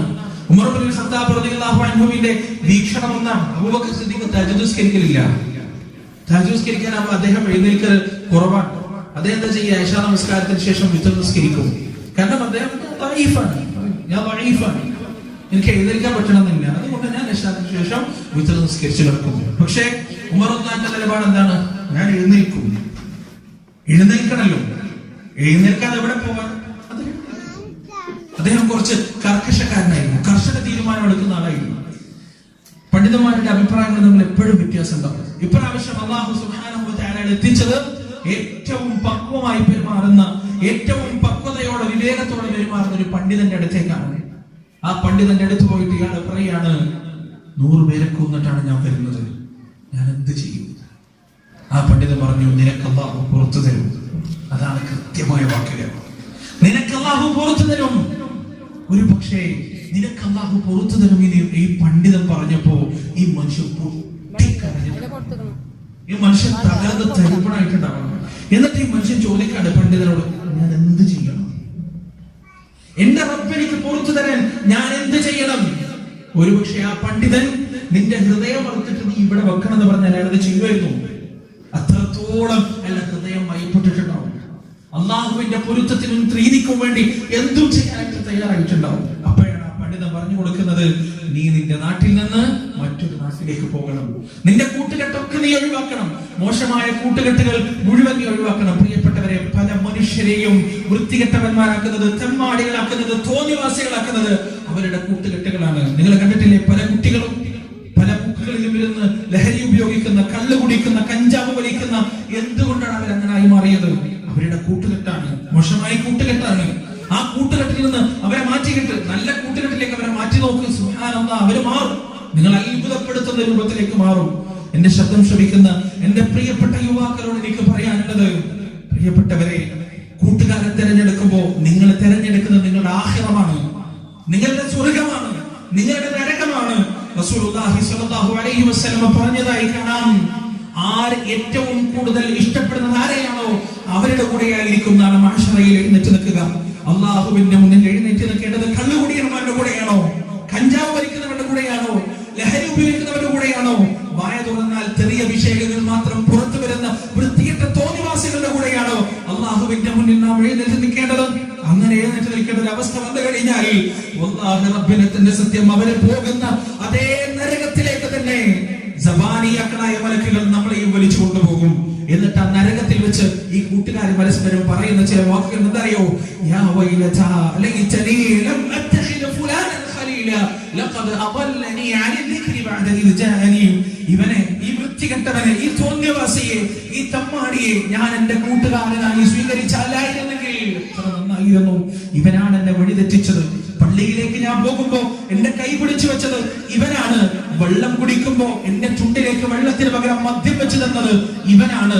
ഒരു ലഹരി പോലും ഉപയോഗിക്കാത്ത എന്റെ ചുണ്ടുകളിലേക്ക് സിഗരറ്റിന്റെ രൂപത്തിൽ കഞ്ചാവ് വെച്ച് തന്നത് ഇവനാണ്. ഇവനാണ് എനിക്ക് മയക്കുമരുന്നിന്റെ റൂട്ടുകൾ പറഞ്ഞു തന്നത്, അത് കിട്ടുന്ന മാർഗങ്ങൾ പറഞ്ഞു തന്നത്, അത് വാങ്ങിക്കാനുള്ള രീതികൾ ഇവനാണ് എനിക്ക് പറഞ്ഞു തന്നത്. തെറ്റുകളിൽ നിന്ന് തെറ്റുകളിലേക്കും, പാവങ്ങളിൽ നിന്ന് പാവങ്ങളിലേക്കും, ലഹരികളിൽ നിന്ന് ലഹരികളിലേക്കും ഞാൻ ഇങ്ങനെ ചേക്കേറി അവസാനക്കം മലക്കുൽ മൗത്ത് വരുമ്പോ കഴുത്തറ്റം പാപത്തിൽ മുങ്ങിയ അവസ്ഥയിലായിരുന്നു ഞാൻ. അങ്ങനെ ഞാൻ ഈ നരകത്തിലേക്ക് പതിച്ചു. ഇവനെ ഞാൻ എന്റെ കൂട്ടുകാരനായി സ്വീകരിച്ചില്ലായിരുന്നെങ്കിൽ എത്ര നന്നായിരുന്നു. എനിക്ക് വ്യക്തമായ മാർഗനിർദ്ദേശം വന്നെത്തിയതിനു ശേഷവും ഇവനാണ് എന്നെ വഴി തെറ്റിച്ചത്, ഇവനാണ് എന്നെ ബടക്കാക്കിയത്, ഇവനാണ് എന്നെ മോശക്കാരനാക്കിയത് എന്ന് ഓരോ നരകവാസിയും നരകത്തിൽ വെച്ച് ഖേദിക്കുന്നതാണ് പ്രിയപ്പെട്ടവരെ. അതുകൊണ്ട് എന്റെ ശബ്ദം ശ്രവിക്കുന്നവരുടെ കൂട്ടത്തിൽ ലഹരി ഉപയോഗിക്കുന്നവരുണ്ടെങ്കിൽ, കള്ളു കുടിക്കുന്നവരുണ്ടെങ്കിൽ, മോശമായ വൃത്തികളിൽ ഏർപ്പെടുന്നവരുണ്ടെങ്കിൽ, നിങ്ങൾക്ക് നന്നാവാൻ ആഗ്രഹമുണ്ടെങ്കിൽ മാത്രമേ സംസാരിക്കാനുള്ളൂ. നന്നാവാൻ നിങ്ങൾക്ക് ആഗ്രഹമുണ്ടോ? നേരെയാവാൻ നിങ്ങൾക്ക് ആഗ്രഹമുണ്ടോ? അതില്ലാതിരിക്കില്ല. എല്ലാ മനുഷ്യരുടെയും ഹൃദയത്തിൽ അള്ളാഹു ഒരു നൂറിട്ട് കൊടുത്തിട്ടുണ്ട്. എല്ലാ മനുഷ്യരുടെയും ഹൃദയത്തിൽ ആ ഹൃദയത്തിന്റെ നൂറില്ലാത്തൊരു മനുഷ്യൻ പോലും ഉണ്ടാവില്ല. നിങ്ങൾ കേട്ടിട്ടില്ലേ? ലാ ഉഖ്സിമു ബിയൗമിൽ ഖിയാമ വലാ ഉഖ്സിമു ബിന്നഫ്സിൽ ലവ്വാമ വലാ ഉഖ്സിമു ബിന്നഫ്സിൽ നഫ്സിൽ ലവ്വാമ, വിമർശിക്കുന്ന മനസ്സിനെ തന്നെയാണ് സത്യം. ആത്മവിമർശനം നടത്തുന്ന നഫ്സുൽ ലവ്വാമയെ തന്നെയാണ് സത്യം. എന്താണ് ഈ നഫ്സുൽ ലവ്വാമ? മോശമായത് കാണുമ്പോ നമ്മുടെ കൂട്ടുകാരല്ല, ഉമ്മയും ബാപ്പിയല്ല, അധ്യാപകന്മാരല്ല, സംഘടനക്കാരല്ല, മൗലവിയല്ല, ഉസ്താദല്ല, നമ്മുടെ ഉള്ളെന്ന് പറയും.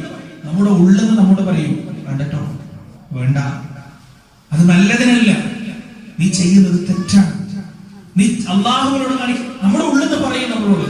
അള്ളാഹു ഉണ്ടാക്കിയ ഒരു സിസ്റ്റം, അതിന് സാധാരണ അങ്ങനെ മറികടക്കുക, കുഴപ്പമില്ല, ഒറ്റല്ലേ, ഇത് ലാസ്റ്റ്, ഇനിയില്ല, അവസാനം ഇനിയില്ല എന്ന് പറഞ്ഞിട്ട് നമ്മളെ തെറ്റ് ചെയ്യും.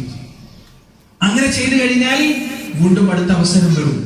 അപ്പൊ ഈ നഫ്സുൽ ലവ്വാമയുടെ സംസാരത്തിന്റെ ശബ്ദം കുറയും, അതിന്റെ ശക്തി കുറയും.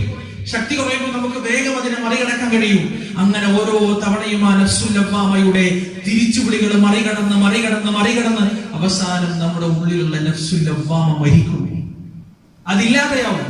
പിന്നെ നമ്മൾ തെറ്റ് ചെയ്യുമ്പോൾ ഉള്ളിൽ നിന്ന് നമ്മളോട് ഒന്നും ആരും പറയില്ല, നമ്മെ വിമർശിക്കാൻ നമ്മുടെ മനസ്സാക്ഷി ഉണ്ടാവില്ല, നഫ്സുൽ ലവ്വാമ ഉണ്ടാവില്ല, നഫ്സുൽ ലവ്വാമ മരിച്ചിട്ടുണ്ടാവും. ആ ഒരവസ്ഥയിലേക്ക് എത്തിപ്പോയവരുണ്ടെങ്കിൽ പ്രിയപ്പെട്ടവരെ, നിങ്ങൾ സൂക്ഷിക്കണം. അല്ല, നഫ്സുൽ ലവ്വാമയുടെ ചെറിയ വിളിയെങ്കിലും ബാക്കിയുള്ളവർ എന്റെ ശബ്ദം ശ്രമിക്കുന്നവരുടെ കൂട്ടത്തിലുണ്ടെങ്കിൽ അവരോട് എനിക്ക് പറയാനുള്ളത്, എന്ത് വില കൊടുത്തും നിങ്ങൾ നിങ്ങളുടെ നിലവിലുള്ള കൂട്ടുകാരെ ത്വലാക്കണം. ത്വലാക്കല്ല, നമ്മൾ തന്നെ 3 തലാഖും ചൊല്ലണം, മുറിച്ചോണ്ട് കളയും, കുറച്ച് പ്രയാസമുണ്ടാവും. പകരം 5 വക്ത് പള്ളിയിൽ നിസ്കരിക്കാൻ വരുന്ന യുവാക്കളുടെ നാട്ടിൽ, കൃത്യമായി അള്ളാഹുവിനെ ഭയപ്പെടുന്ന യുവാക്കളുടെ നാട്ടിൽ, തഹജ്ജുദ് നമസ്കരിക്കുന്ന യുവാക്കളുടെ നാട്ടിൽ, മനുഷ്യരുടെ നാട്ടിൽ, അള്ളാഹുവിന്റെ പേരുകൾ ഉച്ചരിക്കപ്പെടുന്ന സദസ്സുകളിൽ വന്നിരിക്കാൻ വെമ്പൽ കൊള്ളുന്ന ഹൃദയമുള്ള സമൃദ്ധരുടെ നാട്ടിൽ അവരെ സ്വീകരിക്കണം. പകരമായി അവരോടൊത്തിരിക്കണം, അവരോടൊത്ത് പള്ളിയിൽ പോകണം, അവരോട് നിന്റെ സങ്കടങ്ങൾ പറയണം, അവരോട് നിന്റെ വിഷമങ്ങൾ പറയണം, അവരുമായി ഇടപഴകണം. നീ മാറുന്നത് നിനക്ക് കാണാം, അടിമുടി മാറുന്നത് നിനക്ക് കാണാം. ഈ പണ്ഡിതൻ ഈ മനുഷ്യന് പറഞ്ഞു കൊടുത്തത് അതാണ്. നീ ഉള്ള നാട്ടിൽ നീ പോകണം. ആ നാട്ടിലേക്ക്, ആ കൂട്ടുകെട്ടിലേക്ക് നീ തിരിച്ചു പോയാൽ 101ാമത്തെ കൊലപാതകം നീ നടത്തും, 102ാമത്തെ കൊലപാതകവും നീ നടത്തും. അതുകൊണ്ട് ആ കൂട്ടുകെട്ടിലേക്ക് നീ ഒരിക്കലും തിരിച്ചു പോകരുത്. നല്ല മനുഷ്യർ ജീവിക്കുന്ന, സദ്വൃത്തരായ ആളുകൾ ജീവിക്കുന്ന, ലോലഹൃദയരായ മനുഷ്യർ ജീവിക്കുന്ന, മനുഷ്യത്വമുള്ള ആളുകൾ ജീവിക്കുന്ന നാട്ടിലേക്ക് നീ പലായനം ചെയ്യണം. അവിടെ പോയി ഇനിയുള്ള കാലം ജീവിക്കുക, നിനക്ക് അല്ലാഹു പുറത്തു തരും. ആ മനുഷ്യൻ രണ്ടാമതൊന്നും ആലോചിച്ചില്ല, കെട്ടുമുട്ടും പാണ്ടെടുത്ത് പുറപ്പെട്ടു. എവിടേക്ക്? അള്ളാഹുവിന്റെ തൃപ്തി നേടിയിട്ട് ആ നാട്ടിലേക്ക് അയാൾ പുറപ്പെടാൻ. പക്ഷേ അള്ളാഹു നിശ്ചയിച്ച അവധി അയാൾ പുറപ്പെട്ട വഴിയിലായിരുന്നു. 2 ഭാഗത്തും മലക്കുകൾ ഇറങ്ങി വന്നു. റഹ്മത്തിന്റെ മലക്കുകളും വന്നു, അദാബിന്റെ മലക്കുകളും വന്നു. മലക്കുകൾ തമ്മിൽ തർക്കമായിരുന്നു. എന്താണ് തർക്കം?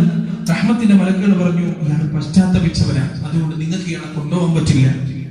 അദാബിന്റെ മലക്കുകൾ പറഞ്ഞു, ഇയാൾ നാട്ടിലെത്തിയിട്ടില്ല, പശ്ചാത്താപം പൂർത്തിയായിട്ടില്ല, അതുകൊണ്ട് നിങ്ങൾക്ക് ഇയാളെ കൊണ്ടുപോകാൻ പറ്റില്ല. 3ാമതൊരു വിഭാഗം മലക്കുകൾ ഇറങ്ങി വന്നു, മധ്യസ്ഥരായി. അള്ളാഹു വിടുന്നത്. ആ മധ്യസ്ഥരായ മലക്കുകൾ വന്നിട്ട് പറഞ്ഞു, അള്ളാഹുവിന്റെ തീരുമാനം നിങ്ങളെ അറിയിക്കാനാണ് ഞങ്ങൾ വന്നത്. എന്താണ് അള്ളാഹുവിന്റെ തീരുമാനം? ഒരു വിഭാഗം മലക്കുകളായാലും വന്ന് വൃത്തികെട്ട മനുഷ്യന്മാരുടെ നാട്ടിലേക്ക് അതിന്റെ ദൂരം അടക്കട്ടെ. ഒരു വിഭാഗം മലക്കുകൾ അയാൾ പോകുന്ന ഏത് നാട്ടിലേക്കാണോ അയാൾ പോകുന്നത് ആ നാട്ടിലേക്കുള്ള വഴി ദൂരം അടക്കട്ടെ. ഏതാണ് കൂടുതലെന്ന് നമുക്ക് നോക്കാം എന്ന് പറഞ്ഞു. റഹ്മത്തിന്റെ മലക്കുകൾ ഒരു ഭാഗത്തും അദാബിന്റെ മലക്കുകൾ മറ്റു ഭാഗത്തും. ദൂരമടന്ന് തിരിച്ചു വന്നപ്പോ ആ മലക്കുകൾക്ക് അറിയാൻ സാധിച്ചു, ഇയാൾ ഇറങ്ങി പുറപ്പെട്ടത് ഏത് നാട്ടിലേക്കാണോ ആ നാട്ടിലേക്കാണ് ഇയാൾ കൂടുതൽ അടുത്തിരിക്കുന്നത്. അതുകൊണ്ട് ഇയാൾ റഹ്മത്തിന്റെ മലക്കുകളുടെ കൂടെ പോകണം, സ്വർഗവാസിയായി റഹ്മത്തിന്റെ മലക്കുകളുടെ കൂടെ പോകണം. സുബ്ഹാനല്ലാഹ്, ഇത് ആരുടെ തീരുമാനമാണ്? അയാൾ പോകുന്ന നല്ല നാട്ടിലേക്ക് അടുത്ത് നിൽക്കണമെന്നത് ആരുടെ തീരുമാനമാണ്? രാജാതിരാജനായ അള്ളാഹുവിന്റെ തീരുമാനമാണ്. മാലിക്കുൽ മുൽക്കായ അള്ളാഹുവിന്റെ തീരുമാനമാണ്. നരകത്തിലേക്ക് ആളുകളെ വലിച്ചിടാനാണ് പടച്ചോൻ ആഗ്രഹിക്കുന്നതെങ്കിൽ പ്രിയപ്പെട്ടവരെ, ആ മനുഷ്യനെ ഈ വരുന്ന നാട്ടിലേക്ക് അള്ളാഹുവിനെ അടുപ്പിക്കാമായിരുന്നു. പക്ഷേ അള്ളാഹു അയാളുടെ പാദങ്ങളെ ദ്രുതഗതിയിൽ ചലിപ്പിച്ചു. അയാൾ വേഗത പടച്ചവൻ കൂട്ടി. എന്തിന്? അയാൾക്ക് അള്ളാഹു നിശ്ചയിച്ച സമയമാകുമ്പോഴേക്ക് അയാൾ ആ പോകുന്ന നാട്ടിലേക്ക് കൂടുതൽ അടുക്കണം. എന്നിട്ട് അയാളോട് നീതി പുലർത്തണമെന്ന് അള്ളാഹു തീരുമാനിച്ചു. മലക്കുകൾ അളന്നു നോക്കിയപ്പോ അയാൾ പോകുന്ന നാട്ടിലേക്ക് അയാൾ കൂടുതൽ അടുത്തിരുന്നു. അതുകൊണ്ട് റഹ്മത്തിന്റെ മലക്കുകളുടെ കൂടെ 100 പേരെ കൊന്ന മനുഷ്യൻ യാത്രയായി. എന്തുകൊണ്ട്? ആത്മാർത്ഥമായ പശ്ചാത്താപം കൊണ്ട്. അങ്ങനെ വേണ്ടിയുള്ള പശ്ചാത്താപവുമായിട്ടാകണം പ്രിയപ്പെട്ടവരെ ഈ പരിശുദ്ധ റമദാനിനെ നാം വരവേൽക്കേണ്ടത്. പശ്ചാത്തപിക്കാൻ പ്രത്യേകമായ രീതികൾ റസൂലുള്ളാഹി സ്വല്ലല്ലാഹു അലൈഹി വസല്ലം പഠിപ്പിച്ചിട്ടുണ്ട്. എന്താണ് രീതികൾ? സ്വലാത്തു തൗബ എന്ന് പറഞ്ഞിട്ട് 2 റക്അത്ത് നമസ്കാരമുണ്ട്. സ്വലാത്തു തൗബ, തൗബയുടെ നമസ്കാരം, പശ്ചാത്താപത്തിന്റെ നമസ്കാരം. ആ നമസ്കാരം നിങ്ങൾ എന്ത് ചെയ്യുക? നല്ല രീതിയിൽ വുളൂ ചെയ്യുക. എന്നിട്ട് ഒഴിഞ്ഞൊരു സ്ഥലം കണ്ടെത്തുക. എന്നിട്ട് 2 റക്അത്ത് ഇഷ്ടമുള്ള സൂറത്ത് ഓതിയിട്ട് 2 റക്അത്ത് നല്ല രീതിയിൽ നമസ്കരിക്കാം. സ്വലാത്തു തൗബ എന്ന നിയത്തിൽ 2 റക്അത്ത് നമസ്കരിക്കാം. ആ നിസ്കാരം കഴിഞ്ഞ് നിങ്ങൾ ആത്മാർത്ഥമായി അല്ലാഹുവിനോട് പറയുക, റബ്ബേ, ഓർമ്മയുള്ളതും ഓർമ്മയില്ലാത്തതുമായ ഒരുപാട് തെറ്റുകൾ എന്റെ ജീവിതത്തിലുണ്ട്. രഹസ്യത്തിലും പരസ്യത്തിലും റബ്ബേ ഒരുപാട് പാപങ്ങൾ ഞാൻ ചെയ്തു കൂട്ടിയിട്ടുണ്ട്. നാഥാ, പുറത്തു തരണം, മാപ്പ് നൽകണം, നിരുപാധികം നീ പുറത്തു തരണം റബ്ബേ എന്ന് ഹൃദയം പൊട്ടി പടച്ചവനോട് പറയാ. ഹൃദയം പൊട്ടിയാലും എല്ലാവർക്കും ഒന്നും കണ്ണീര് വരൂല. കണ്ണീര് വരാൻ കുറച്ച് പണിയാണ്, പ്രത്യേകിച്ച് ആണുങ്ങൾക്ക്. പെണ്ണുങ്ങൾക്ക് സ്വിച്ച് ഇട്ട പോലെ വരും, ആണുങ്ങൾക്ക് അങ്ങനെ വരൂല. കണ്ണീര് വരാൻ എനിക്ക് കുറച്ചൊരു പണിയാണ്. എന്നെയൊക്കെ സംബന്ധിച്ചിടത്തോളം കണ്ണൊന്നും നിറയണമെന്നുണ്ടെങ്കിൽ വലിയ പ്രയാസമാണ്, വലിയ പ്രയാസമാണ്. അവിടെ ഇവിടെ അല്ലാഹുവോട് പ്രാർത്ഥിക്കേണ്ട ഒരു വിഷയമാണത്. കരയാത്ത കണ്ണുകളിൽ നിന്ന് നീ എന്നെ കാത്തുരക്ഷിക്കണേ. ചില ആളുകളുടെ ഹൃദയം എത്ര വേദനിച്ചാലും കണ്ണ് നിറയാൻ വലിയൊരു പ്രയാസമാണ്. പക്ഷെ ആ കാരണം കൊണ്ട് എന്താവുന്നില്ല, നമ്മുടെ പശ്ചാത്താപം സ്വീകരിക്കാതിരിക്കില്ല. ആത്മാർത്ഥമായി അല്ലാഹുവോട് ദുആ ചെയ്യുക, ആത്മാർത്ഥമായി അല്ലാഹുവോട് പ്രാർത്ഥിക്കുക, ഹൃദയം പൊട്ടി പ്രാർത്ഥിക്കുക. എന്നിട്ട് പരിശുദ്ധ ഖുർആനിലെ സൂറത്ത് ആലി ഇംറാനിലെ ഈ ആയത്ത് പാരായണം ചെയ്യുക. നിസ്കാരത്തിലല്ല, നിസ്കാരം കഴിഞ്ഞിട്ട്. ഏതാണ് ആയത്ത്? വല്ലദീന ഇദാ ഫഅലൂ ഫാഹിശതൻ ഔ ളലമൂ അൻഫുസഹും ദക്കറുല്ലാഹ് ഫസ്തഗ്ഫറൂ ലിദുനൂബിഹിം വമൻ യഗ്ഫിറു ദുനൂബ ഇല്ലല്ലാഹ് വലം യുസിറൂ അലാ മാ ഫഅലൂ വഹും യഅലമൂൻ.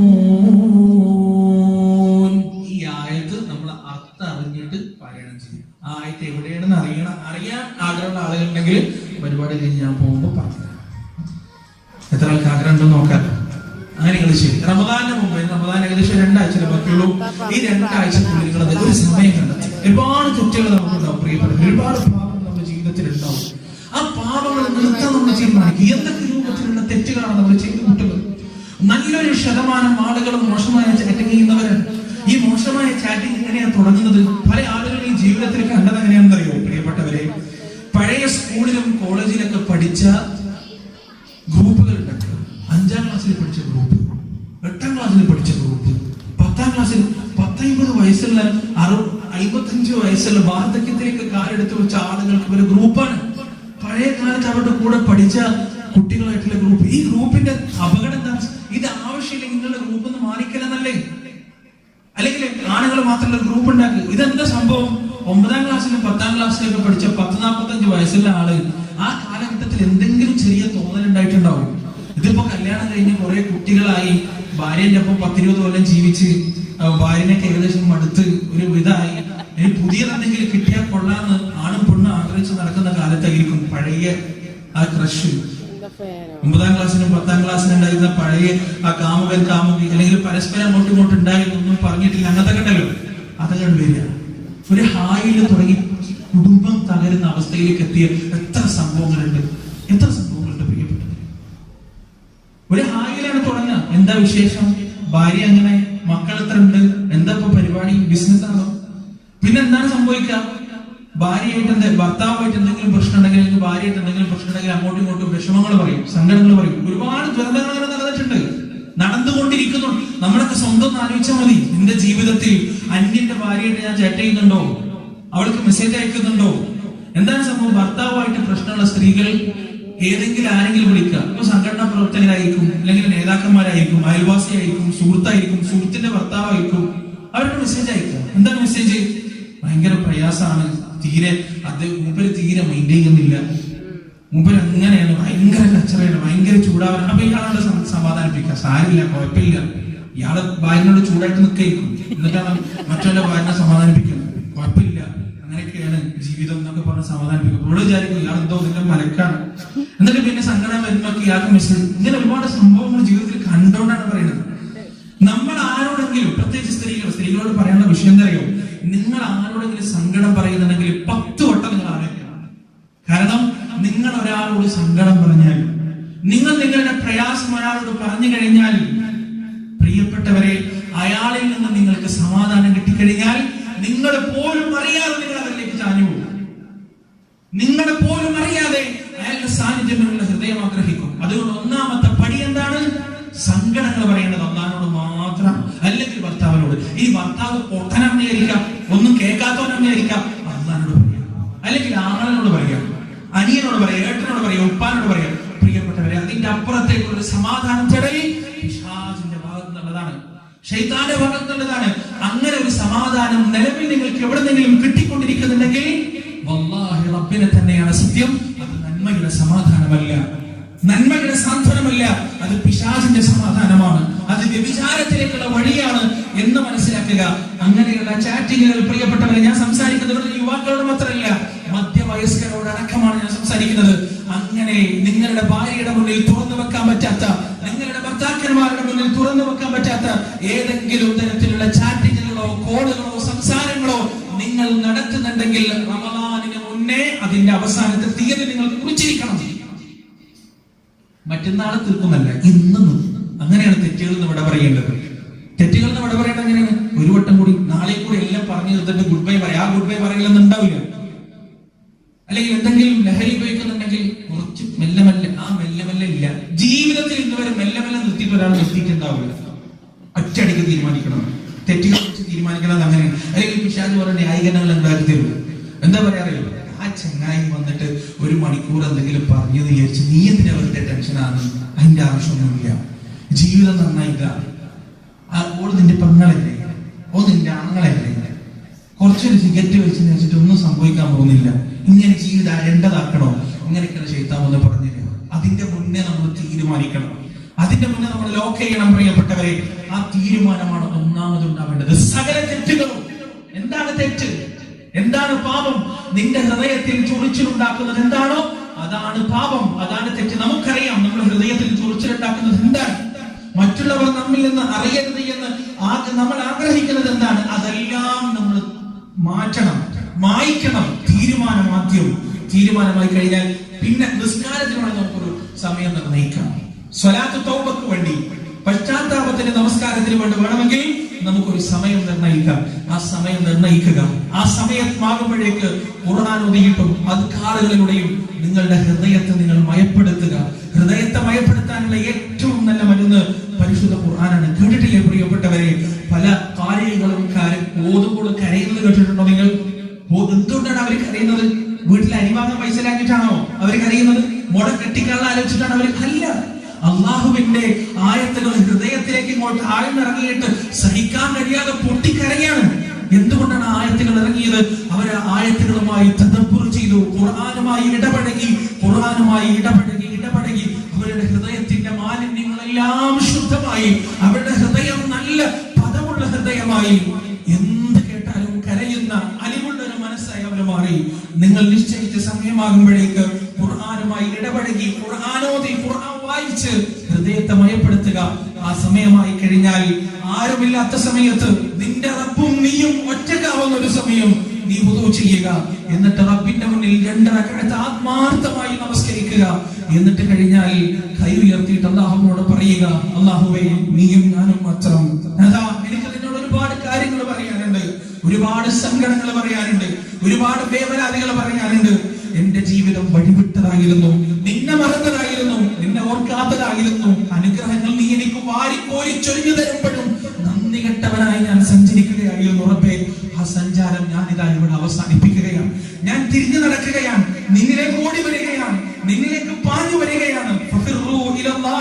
നിന്നിലേക്ക് ഓടിയെടുക്കണമെന്ന് നീ പരിശുദ്ധ ഖുർആനിൽ പറഞ്ഞതുപോലെ, അല്ലാഹുവേ, നിന്നിലേക്ക് ഞാൻ പാഞ്ഞു വരികയാണ്. എന്നെ നീ സ്വീകരിക്കണം റബ്ബേ. എന്റെ പാപങ്ങൾ നീ പുറത്തു തരണം റബ്ബേ. എന്റെ പാപങ്ങൾ നീ കഴുകിക്കളയണം നാഥ എന്ന് പറഞ്ഞ് ഹൃദയം പടഞ്ഞുകൊണ്ട് റബ്ബിന്റെ മുന്നിൽ പറഞ്ഞു കഴിഞ്ഞാൽ, ആ പാപങ്ങൾ, ഇനിയൊരു പാപം എന്റെ ജീവിതത്തിൽ ഉണ്ടാവില്ല എന്ന ഉറച്ച തീരുമാനം നിങ്ങൾ എടുത്തു കഴിഞ്ഞാൽ, നിങ്ങളുടെ ഹൃദയത്തിന്റെ കറ ആ നിമിഷം അല്ലാഹു സുബ്ഹാനഹു വ തആല കഴുകി ശുദ്ധിയാക്കും. മാത്രമല്ല, ആ ഒട്ടകത്തെ കിട്ടിയ മനുഷ്യന്റെ ഹൃദയത്തിലുണ്ടായ സന്തോഷം അല്ലാഹു സുബ്ഹാനഹു വ തആലക്ക് ഉണ്ടാവുകയും ചെയ്യും. അല്ലാഹു നിങ്ങളെ സ്വീകരിക്കുകയും ചെയ്യും. നന്മയിലേക്കുള്ള വാതിൽ റബ്ബ് സുബ്ഹാനഹു വ തആല നിങ്ങൾക്ക് വേണ്ടി തുറന്നു തരികയും ചെയ്യും. റമദാനിന് മുന്നേ നമ്മൾ ചെയ്യേണ്ടതാണ്. ഇത് വെറുതെ പറയല്ല പ്രിയപ്പെട്ടവരെ. ഇതേ കേട്ടിട്ട് ദയവ് ചെയ്ത് നിങ്ങൾ ഇതിനെ വിട്ട് കളയരുത്. ആത്മാർത്ഥമായി ഹൃദയത്തിന്റെ ഭാഷയിലാണ് നമ്മൾ സംസാരിക്കുന്നത്. എത്ര റമദാന് നമ്മൾ റമദാനിന് വേണ്ടി ഒരുങ്ങിയിട്ടുണ്ട്.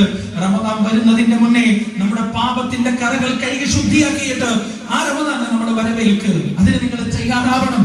ഇന്ന് ഈ സദസ്സിൽ നിന്ന് ഇറങ്ങി പോകുന്നതിന്റെ മുമ്പേ നിങ്ങൾ തീരുമാനിക്കണം, ഞാൻ നിസ്കരിക്കേണ്ട സമയം ഏതാണ്, ഞാൻ എനിക്ക് ഒറ്റക്ക് കിട്ടുന്ന സമയം ഏതാണ്, എന്റെ മുറിയിലോ എന്റെ വീട്ടിലോ എവിടെയായാലും ഒറ്റക്ക് എന്റെ റബ്ബുമായി സംസാരിക്കാൻ എനിക്ക് അവസരം ലഭിക്കുന്നത് എപ്പോഴാണെന്ന് ചിന്തിച്ചു കുറിച്ചു വെക്കണം. ആ സമയമാകുമ്പോഴേക്ക് നമ്മുടെ ഹൃദയത്തെ നാം മയപ്പെടുത്തുകയും വേണം. അല്ലാഹു സുബ്ഹാനഹു വ തആല അതിന് നമുക്ക് തൗഫീഖ് നൽകുമാറാകട്ടെ. ഒന്നാമത്തെ ഒരുക്കം അതാണ്. ആ ഒരുക്കം മറക്കാതിരിക്കുക, ഹൃദയത്തെ കഴുകി ശുദ്ധിയാക്കുക, അല്ലാഹുവുമായുള്ള എല്ലാ ഇടപാടുകളും അവസാനിപ്പിക്കുക.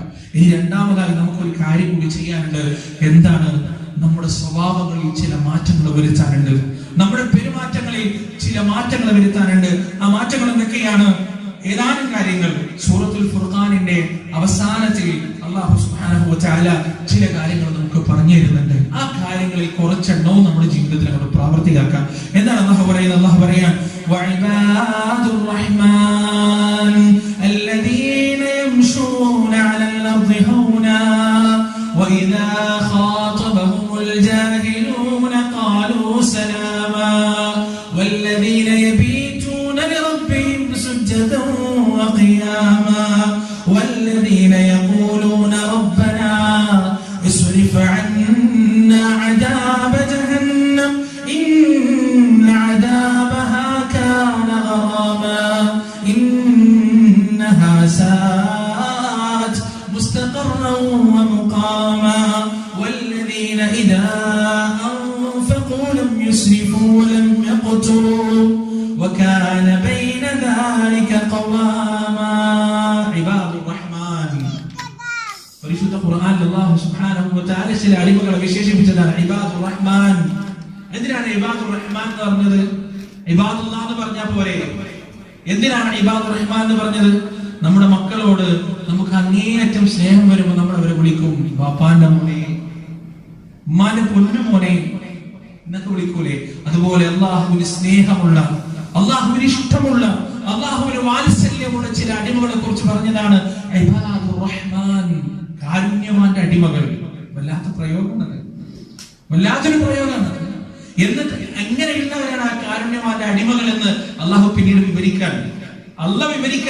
എന്റെ ഇബാദുർ റഹ്മാൻ നിങ്ങൾക്ക് ആവണോ, എനിക്ക് ഇഷ്ടപ്പെട്ട കാരുണ്യവാന്റെ അടിമ നിങ്ങൾക്ക് ആവണോ, എങ്കിൽ നിങ്ങൾക്ക് ചില ക്വാളിറ്റികൾ വരാനുണ്ട്. ആ ക്വാളിറ്റികൾ റമദാന്റെ മുന്നേ ഉണ്ടാക്കിയെടുക്കാൻ നമുക്ക് പറ്റണം. എന്തൊക്കെയാണ് ആ ക്വാളിറ്റികൾ? അല്ലാഹു പറയാൻ അല്ലദീന യംശൂന അലൽ അർദി ഹൗനാ, അവർ ഭൂമിയിലൂടെ താഴ്മയോടെ നടക്കുന്നവരാണ്. വഇദാ ഖാതബഹുൽ ജാഹിലൂന ഖാലൂ സലാമാ, വിവരമില്ലാത്ത മനുഷ്യരോട് തർക്കിക്കാൻ വരുമ്പോ സലാമ എന്ന സമാധാനത്തിന്റെ വാക്കുകൾ മാത്രം പറയുന്നവരാണ്. വല്ലദീന യബീതൂന ലിറബ്ബിഹിം സുജ്ജദൻ വഖിയാമാ, രാത്രിയുടെ മൂന്നാമത്തെ യാമമായി കഴിഞ്ഞാൽ നാട് മുഴുവൻ കിടന്നുറങ്ങുമ്പോ, കുടുംബക്കാര് കിടന്നുറങ്ങുമ്പോ, ഭാര്യയും മക്കളും സ്വന്തം കട്ടിലിൽ കിടന്നുറങ്ങുമ്പോ അവരതായി നിൽക്കുകയാണ്. എന്നിട്ട് ഖിയാമിലായിക്കൊണ്ടും റുകൂഇലായിക്കൊണ്ടും സുജൂദിലായിക്കൊണ്ടും അവരെങ്ങനെ കഴിച്ചു കൂട്ടുകയാണ്. എന്നിട്ട് അവര് പ്രാർത്ഥിക്കുകയാണ് റബ്ബനാ, ഞങ്ങളുടെ രക്ഷിതാവേ, ഇസ്രിഫ് അന്നാ അദാബ ജഹന്നം, ഭയാനകമായ നരകത്തിന്റെ അദാബിൽ നിന്ന് ഞങ്ങളെ നീ കാത്തു രക്ഷിക്കണേ നാഥാ. ഇന്ന അദാബഹാ കാന ഗറാമാ, ആ നരക ശിക്ഷ എന്ന് പറയുന്നത് തീർത്താൽ തീരാത്ത നഷ്ടമാണ്. ഇന്നഹാ സാഅത് മുസ്തഖറൻ വ മുഖാമാ, ഏറ്റവും മോശപ്പെട്ട വാസസ്ഥലവും മടക്കസ്ഥലവുമാണത്. ഇബാദുർ റഹ്മാനെ കുറിച്ച് ഇനി ഒരുപാട് പറയുന്നുണ്ട്. ഈ കുറച്ച് കാര്യങ്ങൾ മാത്രം നമുക്കൊന്ന് പരിശോധിക്കാം.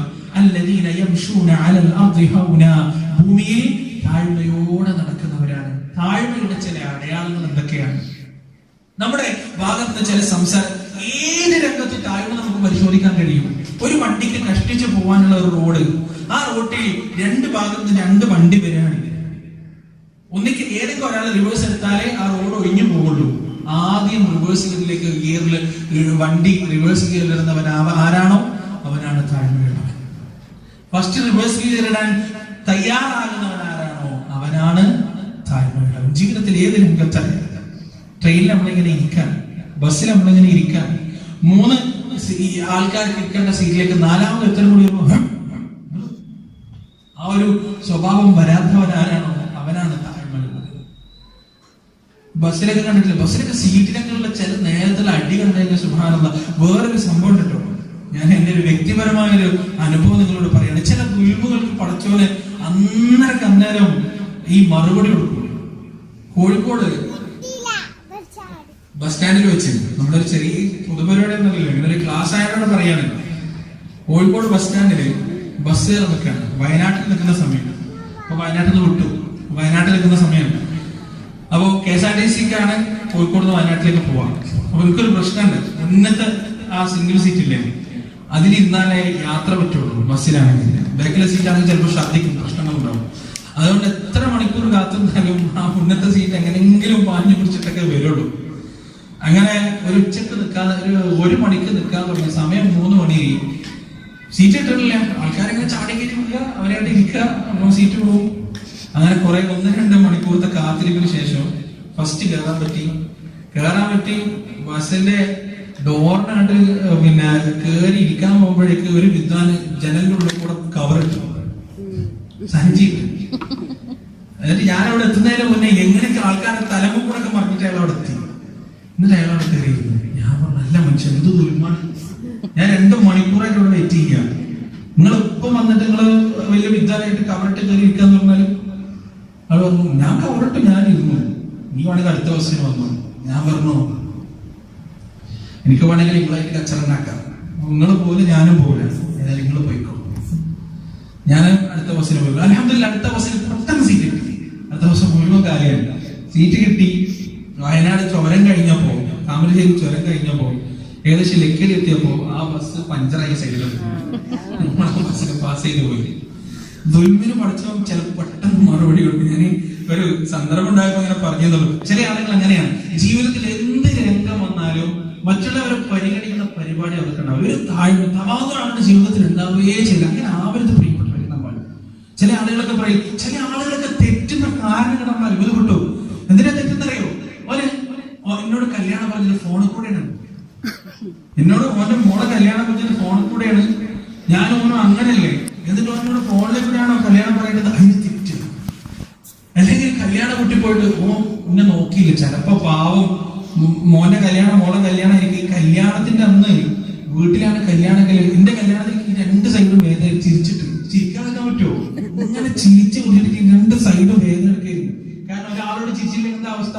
എന്നോട് ചിരിച്ചില്ല, എന്തൊരു ഗമയാണ്. ഈ മണിക്കൂറുകളോളം മറ്റുമാരി ചിരിച്ചു നിൽക്കാനുള്ള ആൾക്കാർക്ക് അറിയില്ലല്ലോ. അതാണ് സ്ഥിതി. പല കല്യാണ വീടുകളിലും ഗ്രഹനാഥൻ ഇങ്ങനെ ചിരിച്ച് പാവം ഇങ്ങനെ 2 കവടുകളും കളഞ്ഞിട്ട് ചിലപ്പോൾ ഇങ്ങനെ ഒന്ന് നിന്ന് പോയാൽ ഓടിനെ കണ്ടപ്പോ കൊഞ്ഞനെ കുത്തി, ഓടിനെ കണ്ടപ്പോ ഇങ്ങനെ ആക്കിന്നൊക്കെ പറഞ്ഞിട്ട് തെറ്റി നടക്കുന്ന ആളുകളുണ്ട്. അവർക്ക് എന്താ ആഗ്രഹിക്കുന്നത്? എന്നെ പരിഗണിക്കണം, ഞാൻ ആരോ ആണ്, ഞാൻ എന്തോ ആണ്. നേരെ മറിച്ച് വേറെ ചില ആളുകളെ ജീവിതത്തിൽ ഞാൻ കണ്ടിട്ടുണ്ട് കേട്ടോ. അവരുടെ സ്വഭാവം എന്താണ്? അവര് കല്യാണത്തിൽ വിളിക്കാൻ മറന്നതാണ് എന്ന് അവർക്ക് ഉറപ്പായാൽ അവരെ കല്യാണത്തിന് പോകും. അങ്ങനെയുള്ള ആളെ ഞാൻ കണ്ടിട്ടുണ്ട് ജീവിതത്തിൽ. കല്യാണത്തിൽ വിളിച്ചാൽ ചിലപ്പോൾ അങ്ങനെ ഉണ്ടല്ലോ, നമ്മുടെ അടുത്ത ആളായിരിക്കും, ചിലപ്പോൾ കല്യാണം പറയാൻ മറന്നുപോകും. അങ്ങനെയൊക്കെ സംഭവിക്കാറുണ്ട്. അങ്ങനെ സംഭവിക്കുമ്പോ അവരെന്ത് ചെയ്യും? ആ കല്യാണം വിളിക്കാണ്ട് പോവാണ്. എന്നിട്ട് അവിടെ ഇങ്ങനെ ഇടപഴകാൻ ഫസ്റ്റ് കാണുമ്പോൾ ഈ ഗ്രഹനാഥന് ഭയങ്കര പ്രയാസമായിരിക്കും, മനസ്സിൽ ഭയങ്കര ബുദ്ധിമുട്ടായിരിക്കും. പടച്ചോനെ വിളിച്ചിട്ടില്ലല്ലോ. അപ്പൊ അയാളൊന്നും സമാധാനിപ്പിക്കാൻ സാരില്ല. നീ മറന്നതാണെന്ന് എനിക്കറിയാം, നീ എന്നെ അറിഞ്ഞുകൊണ്ട് വിളിക്കാതിരിക്കില്ല എന്ന് എനിക്കറിയാം, അതുകൊണ്ട് ഒരു പ്രശ്നമില്ല എന്ന് പറഞ്ഞ് അവിടെ ഉണ്ട് സജീവായ. പിന്നെ അടുത്തൊരു കല്യാണ വീട്ടിൽ വരുമ്പോണ്ടല്ലോ ആ ഗ്രഹനാഥൻ ഏറ്റവും അധികം വിളിക്കണ മനുഷ്യനായിരിക്കും. കാരണം എന്താ അറിയോ? അയാളെ വേദനിപ്പിക്കാൻ പറ്റില്ല. അങ്ങനത്തെ ഒരു മനുഷ്യനാണ്. അങ്ങനത്തെ അത്രയും തങ്കപ്പെട്ട്. അതാണ് പ്രിയപ്പെട്ടവരെ താഴ്മ. താണ് കൊടുക്കാൻ എത്ര വേണമെങ്കിലും താവ നമ്മൾ തയ്യാറാവും. റസൂൽ താണിട്ടില്ലേ? നബി സല്ലല്ലാഹു അലൈഹി വസല്ലം ജീവിതത്തിൽ താഴ്ന്നു കൊടുത്തതുപോലെ ആരാണ് താഴ്ന്നു കൊടുത്തത്? ഹുദൈബിയ സന്ധിയുടെ രംഗം നിങ്ങളൊന്നെടുത്ത് പരിശോധിച്ച് നോക്കും. ഹുദൈബിയ സന്ധിയിൽ റസൂലിന് വേണ്ടി എഴുതുന്നത് ആരാണ്? അലി റളിയല്ലാഹു അൻഹു ആണ് റസൂലിന് വേണ്ടി എഴുതുന്നത്. എന്നിട്ട് സുഹൈൽ ഇബ്നു അംർ ഈ കരാർ എഴുതാൻ തുടങ്ങാണ്. ബിസ്മില്ലാഹിർ റഹ്മാനിർ റഹീം. സുഹൈൽ ഇബ്നു അംർ പറഞ്ഞു, എന്ത് ബിസ്മില്ലാഹിർ റഹ്മാനിർ റഹീം? റഹ്മാനിർ റഹീം എന്ന് ഞങ്ങൾക്കറിയില്ല, അത് വായിക്കണം. അത് വായിച്ചു. റസൂൽ എന്താ പറഞ്ഞത്? അങ്ങനെയാണെങ്കിൽ കരാർ ചെയ്താൽ മതി, അല്ലെങ്കിൽ കരാർ ചെയ്തെന്ന് പറഞ്ഞോ? ഇല്ല, വേണ്ടേ, ബിസ്മില്ല മാത്രം മതി. നമ്മളാണെങ്കിൽ എന്താ പറയാ? റഹ്മാൻ റഹീം വായിക്കുന്നു. വെറുതെ നിങ്ങൾ ആദർശ പോരാട്ടം നടത്തുന്നതോട് തുടങ്ങും. അതാണ് നമ്മൾ ആദർശ പോരാട്ടം എന്ന് പറഞ്ഞാൽ പിന്നെ വ്യക്തിപരമായ കുറ്റവും കുറവൊക്കെ ചില്ലി മാന്തി പുറത്ത് വെക്കുന്നത് അയാളെ വ്യക്തി തേജോവധം ചെയ്യുന്നത് ആദർശ പോരാട്ടമാണ് പറയുന്നത്. നമ്മുടെ ആദർശ പോരാട്ടമാണ്. വാട്സപ്പ് കൂടെ ഒക്കെ ഷെയർ ചെയ്ത് അയാൾ അങ്ങനെയാണ്, അയാൾ ഇങ്ങനെയാണ്, നെറിയില്ലാത്തവനാണ്, അങ്ങനെ അങ്ങോട്ട് നമ്മുടെ ആദർശ പ്രബോധനാണത്. റസൂൽ എന്താ ചെയ്ത്? റഹ്മാൻ റഹീമോട് മാറ്റി കളഞ്ഞു. ഒരു പ്രശ്നമില്ല, റസൂൽ വിട്ടുവീഴ്ച ചെയ്തു. പിന്നെ മുഹമ്മദ് റസൂലുള്ളാഹി എഴുതിയപ്പോ സുഹൈബ് നബി കൊണ്ട് പറയാൻ പറ്റൂല, മുഹമ്മദ് റസൂലുള്ളാഹി നമ്മൾ അംഗീകരിക്കണമെങ്കിൽ പിന്നെ ഈ സന്ധിന്റെ ആവശ്യമില്ലല്ലോ, അതുകൊണ്ട് റസൂലുള്ളാഹി മായ്ച്ചു കളയണം. അവിടെ അലി റളിയല്ലാഹു അൻഹു പറഞ്ഞു, ഞാനത് മായ്ക്കില്ല. എന്റെ പ്രവാചകന്റെ പേരിന്റെ കൂടെ എഴുതി വെച്ച റസൂലുള്ളാഹി ഞാൻ മായ്ക്കില്ല. നബി സല്ലല്ലാഹു അലൈഹി വസല്ലം അലി റളിയല്ലാഹു പറഞ്ഞു, മോനെ ഞാൻ മായ്ക്കാം. അതെവിടെയാണ്? റസൂൽ മായ്ക്കാൻ അറിയില്ല, മുഹമ്മദ് എഴുതിയത് ഏതാണെന്ന് അറിയില്ല, റസൂൽ എഴുതിയത് ഏതാണെന്ന് അറിയില്ല, അള്ളാഹ് എഴുതിയത് എഴുത്തു വായന അറിയില്ല, ഉമ്മിയാണ്. റസൂൽ പറഞ്ഞു, നീ തൊട്ട് കാണിച്ചാൽ ഞാനത് വായിച്ചോളാം എന്ന് പറഞ്ഞ് നബി സല്ലല്ലാഹു അലൈഹി വസല്ലം സ്വന്തം കൈകൊണ്ട് അത് വായിച്ചു കളഞ്ഞു. എത്ര വിട്ടുവീഴ്ച പ്രിയപ്പെട്ടവരെ, എത്ര താഴ്മയോടുകൂടിയാണ്. വേണ്ട, നബി സല്ലല്ലാഹു അലൈഹി വസല്ലമക്ക് കാബന്റെ ഉള്ളിലേക്ക് നിസ്കരിക്കാൻ ഒരു പൂതി വന്നപ്പോ നബി സല്ലല്ലാഹു അലൈഹി വസല്ലം കാബയുടെ താക്കോൽ സൂക്ഷിപ്പുകാരന്റെ അടുത്തേക്ക് അങ്ങനെ പോകാൻ കാരണം എന്തായിരിക്കും? അയാളുമായിട്ട് അത്യാവശ്യം നല്ല രീതിയിൽ ആയതുകൊണ്ടായിരിക്കൂലേ പ്രവാചകൻ പോയിട്ടുണ്ടാവുക? അത്യാവശ്യം നല്ലൊരു ബന്ധമുണ്ടായിരിക്കൂലേ പ്രവാചകൻ പോയിട്ടുണ്ടാവുക? എങ്ങനെ അയാൾ പ്രതികരിച്ചത്? അയാൾ എന്താ റസൂലിനോട് പറഞ്ഞത്? ഇറങ്ങിപ്പോയിക്കൊള്ളാം, കാബന്റെ താക്കോൽ ചോദിച്ചു വന്നിരിക്കുമ്പോ ഞാനങ്ങനെ അതിന് തന്നു കഴിഞ്ഞാൽ കുറേശ്ശെ തന്നെ വെറുതെ വിടോ എന്ന് പറഞ്ഞ് അപമാനിച്ചു വിട്ടു. അവിടുന്ന് പോയി. വർഷങ്ങൾക്ക് ശേഷം അള്ളാഹുവിന്റെ വിധി മറ്റൊന്നാണ്. 14 കൊല്ലത്തിന് ശേഷം റസൂലുള്ളാഹി സ്വല്ലല്ലാഹു അലൈഹി വസല്ലം 15,000 പടയാളികൾ അകമ്പടിയോടെ കഅബയിലേക്ക് വന്നു. 360 പരം വരുന്ന വിഗ്രഹങ്ങൾ തച്ചുടക്കപ്പെട്ടു. ബിലാൽ റളിയല്ലാഹു അൻഹുവിന്റെ വാങ്ങിന്റെ നാദം കഅബ ശരീഫിന്റെ മുകളിൽ മുസ്ലിങ്ങളുടെ രോമം എഴുന്നേൽപ്പിച്ച് നിർത്തിക്കൊണ്ട് മുഴങ്ങി. അന്ന് പ്രവാചകന്റെ മുന്നിൽ പരിങ്ങു നിന്നിരുന്ന മക്കക്കാരുടെ കൂട്ടത്തിൽ ആ പറയുന്ന താക്കോൽ സൂക്ഷിപ്പുകാരനും ഉണ്ടായിരുന്നു. നബി സല്ലല്ലാഹു അലൈഹി വസല്ലം എന്താ ചെയ്തത്? ആ താക്കോൽ ഇങ്ങനെ പിടിച്ചിട്ട് ഇങ്ങനെ കറക്കിയിട്ട് ഞെളിഞ്ഞെന്നോ? ഇല്ല. റസൂൽ എന്താ ചെയ്തറിയോ? അത് കേട്ടാൽ നിങ്ങൾ അത്ഭുതപ്പെടും.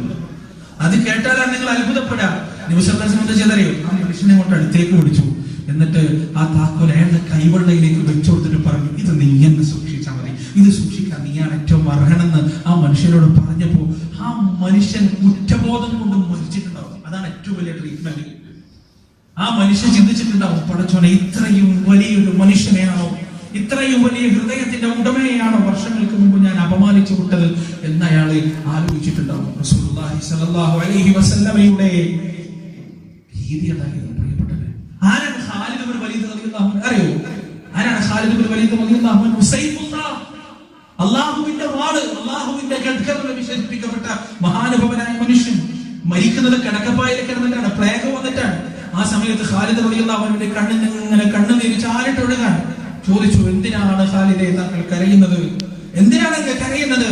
ഖാലിദ് റളിയല്ലാഹു അൻഹു പറഞ്ഞു, എത്രയോ യുദ്ധങ്ങളിൽ ഞാൻ പങ്കെടുത്തിട്ടുണ്ട്, ഇസ്ലാമിന് വലിയ വലിയ വിജയങ്ങൾ ഞാൻ നേടിക്കൊടുത്തിട്ടുണ്ട്. അബൂബക്കർ സിദ്ദീഖിന്റെ കാലഘട്ടത്തിൽ ദിഗ്വിജയങ്ങൾ ഞാൻ നേടിയിട്ടുണ്ട്. എന്നിട്ടും ഞാൻ മരിക്കുന്നത് ഒട്ടകം മരിക്കുന്നത് പോലെയായി പോയല്ലോ. എന്റെ ശരീരത്തിൽ വാളുകൊണ്ട് വിട്ടുകിട്ടാത്ത ഒരു ചാണസ്ഥലം പോലും ഇല്ല. എന്നിട്ടും ഞാൻ മരിക്കുന്നത് ഈ കിടക്കയിൽ കിടന്നിട്ടായി പോയല്ലോ എന്ന് പറഞ്ഞപ്പോ ഖാലിദ് റളിയല്ലാഹു അൻഹുവിനോട് കൂടെയുള്ളവർ തിരിച്ചു പറഞ്ഞു കൊടുത്തത് അറിയോ? ഖാലിദേ, അങ്ങേക്ക് അല്ലാഹു വിട്ടുതന്ന പേരാണ് സൈഫുല്ലാഹ്, അല്ലാഹുവിന്റെ ഖഡ്ഖം, അല്ലാഹുവിന്റെ വാൾ. അങ്ങെങ്ങാനും ഏതെങ്കിലും യുദ്ധത്തിൽ കൊല്ലപ്പെട്ടിരുന്നെങ്കിൽ, ഷഹീദായിരുന്നെങ്കിൽ അല്ലാഹുവിന്റെ ശത്രുക്കൾ പറയുമായിരുന്നു, എന്ത്? അല്ലാഹുവിന്റെ ഖഡ്ഖം പൊട്ടി, അല്ലാഹുവിന്റെ വാൾ പൊട്ടി.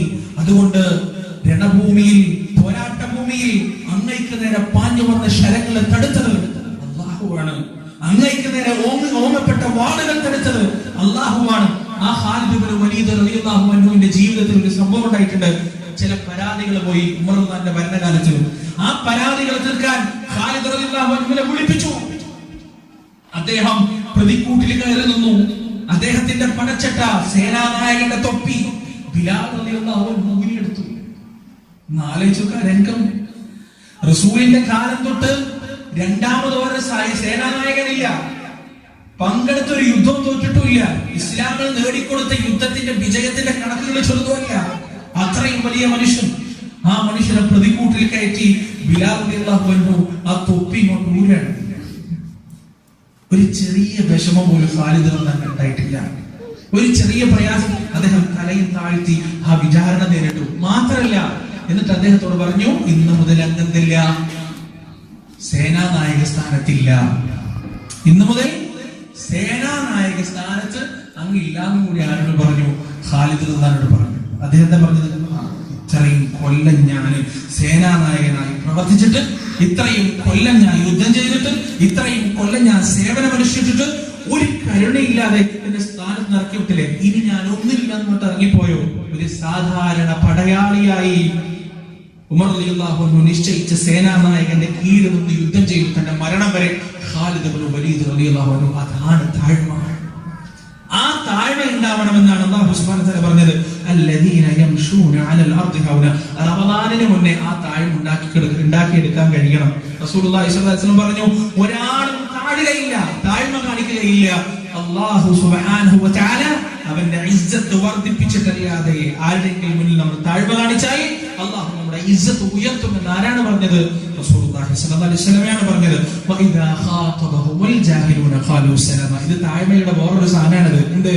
ജാഹിലികളെ തർക്കിക്കാൻ വരുമ്പോ അവരോട് സലാം എന്ന് പറയാം. അതിന് സലാം പറഞ്ഞിട്ടൊരു കളിയാക്കിയിട്ടുണ്ട്. അതല്ല സലാം, സലാം അതല്ല, ആ സലാമല്ല. അവരോട് സമാധാനപരമായി പ്രതികരിക്കുക, തോറ്റുകൊടുക്കുക. നമ്മുടെ ഭാഗത്താണ് ശരിയെങ്കിലും തർക്കത്തിൽ തോറ്റുകൊടുക്കുന്നത് വലിയ കാര്യം. റസൂലുള്ളാഹിന്റെ രീതിയാണത്. അതായത് ഒരാൾ നമ്മളോട് സംസാരത്തിൽ വരുമ്പോ അയാളുടെ സംസാരത്തിന്റെ രീതിയിൽ നമുക്ക് മനസ്സിലാക്കാൻ അയാൾ എന്തിനാണ് സംസാരിക്കുന്നത്. ചില ആളുകൾ നമ്മളോട് വന്ന് സംസാരിക്കുന്ന കാര്യങ്ങൾ മനസ്സിലാക്കാനായിരിക്കും അവരോട് നമ്മൾ സംസാരിക്കണം. അവർക്ക് കാര്യങ്ങൾ യുക്തിഭദ്രമായി പറഞ്ഞ് മനസ്സിലാക്കി കൊടുക്കണം. ചില ആളുകൾ വരും, എന്തിനറിയോ? ഞാൻ വലിയ മുൽത്താനാണ്, ഞാൻ വലിയ വിവരമാണ്, ഞാൻ വലിയ ആലുകൊല്ലല്ലാമയാണ്, എന്നെ തോപ്പിക്കാൻ മാത്രം നീ ആയോ എന്ന് പറഞ്ഞ് തർക്കത്തിന് വരുന്നവരുടെ മുന്നിൽ തോറ്റു കൊടുത്തിട്ട് പോയാൽ അവർക്ക് ഏറ്റവും നല്ല മരുന്നതാണ്. അവരോടാണ് സലാം പറഞ്ഞിട്ട് പോകേണ്ടത്. ആ സ്വഭാവം ഇബാദുർ റഹ്മാന്റെ സ്വഭാവമാണ് എന്ന് അല്ലാഹു സുബ്ഹാനഹു വ തആല പറയാണ്. എന്നിട്ട് അല്ലാഹു പറയാം, വല്ലദീന യബീതൂന ലിറബ്ബിഹിം സുജ്ജദൻ വഖിയാമാ. അവർ രാത്രി കാലങ്ങളിൽ ഖിയാമിലായിക്കൊണ്ടും സുജൂദിലായിക്കൊണ്ടും റുകൂഇലായിക്കൊണ്ടും കഴിഞ്ഞുകൂടുന്നവരാണ്. അതൊരു വല്ലാത്ത ക്വാളിറ്റിയാണ് പ്രിയപ്പെട്ടവരെ, വല്ലാത്ത ക്വാളിറ്റിയാണ്. ഞാൻ എന്റെ ഈ അടുത്ത് നടന്നൊരു ഖുതുബയിൽ അതിൽ തഹജ്ജുദ് നമസ്കരിക്കാൻ ആഗ്രഹിക്കുന്നവർക്ക് വേണ്ടിയുള്ള ചില ടിപ്സ് ഒക്കെ പറഞ്ഞു കൊടുത്തിട്ടുണ്ട്. ഇവിടെ കൂടി പറയാം, കേൾക്കാത്ത ആളുകൾ ഉണ്ടെങ്കിൽ അവരൊന്ന് ജീവിതത്തിൽ പ്രാവർത്തികമാക്കാം. തഹജ്ജുദ് നമസ്കാരത്തെ കുറിച്ച് പരിശുദ്ധ ഖുർആനിൽ അല്ലാഹ് പറഞ്ഞെന്തറിയോ? തതജാഫാ ജുനൂബുഹും എന്നാണ്.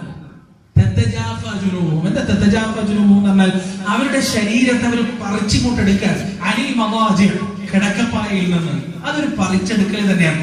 കാരണം നമ്മുടെ ഉറക്കത്തിന്റെ പ്ലഷർ സ്റ്റേജ് എന്ന് പറയുന്നത് ഒരു 2 മണി കഴിഞ്ഞാലാണ്. കള്ളന്മാർ ഏറ്റവും കൂടുതൽ ഇറങ്ങുന്ന സമയമാണ്.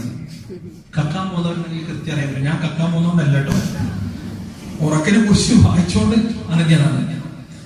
രാത്രിയുടെ 3-ാം യാമമായി 2 പകുതി അങ്ങോട്ട് കഴിഞ്ഞാൽ പിന്നീട് ഈ ലോറി ഡ്രൈവർമാരൊക്കെ കണ്ടിട്ടില്ല, അവർ ഏറ്റവും കൂടുതൽ ഉറക്കം തോന്നുന്നത് 4-5 മണിയായാലായിരിക്കും.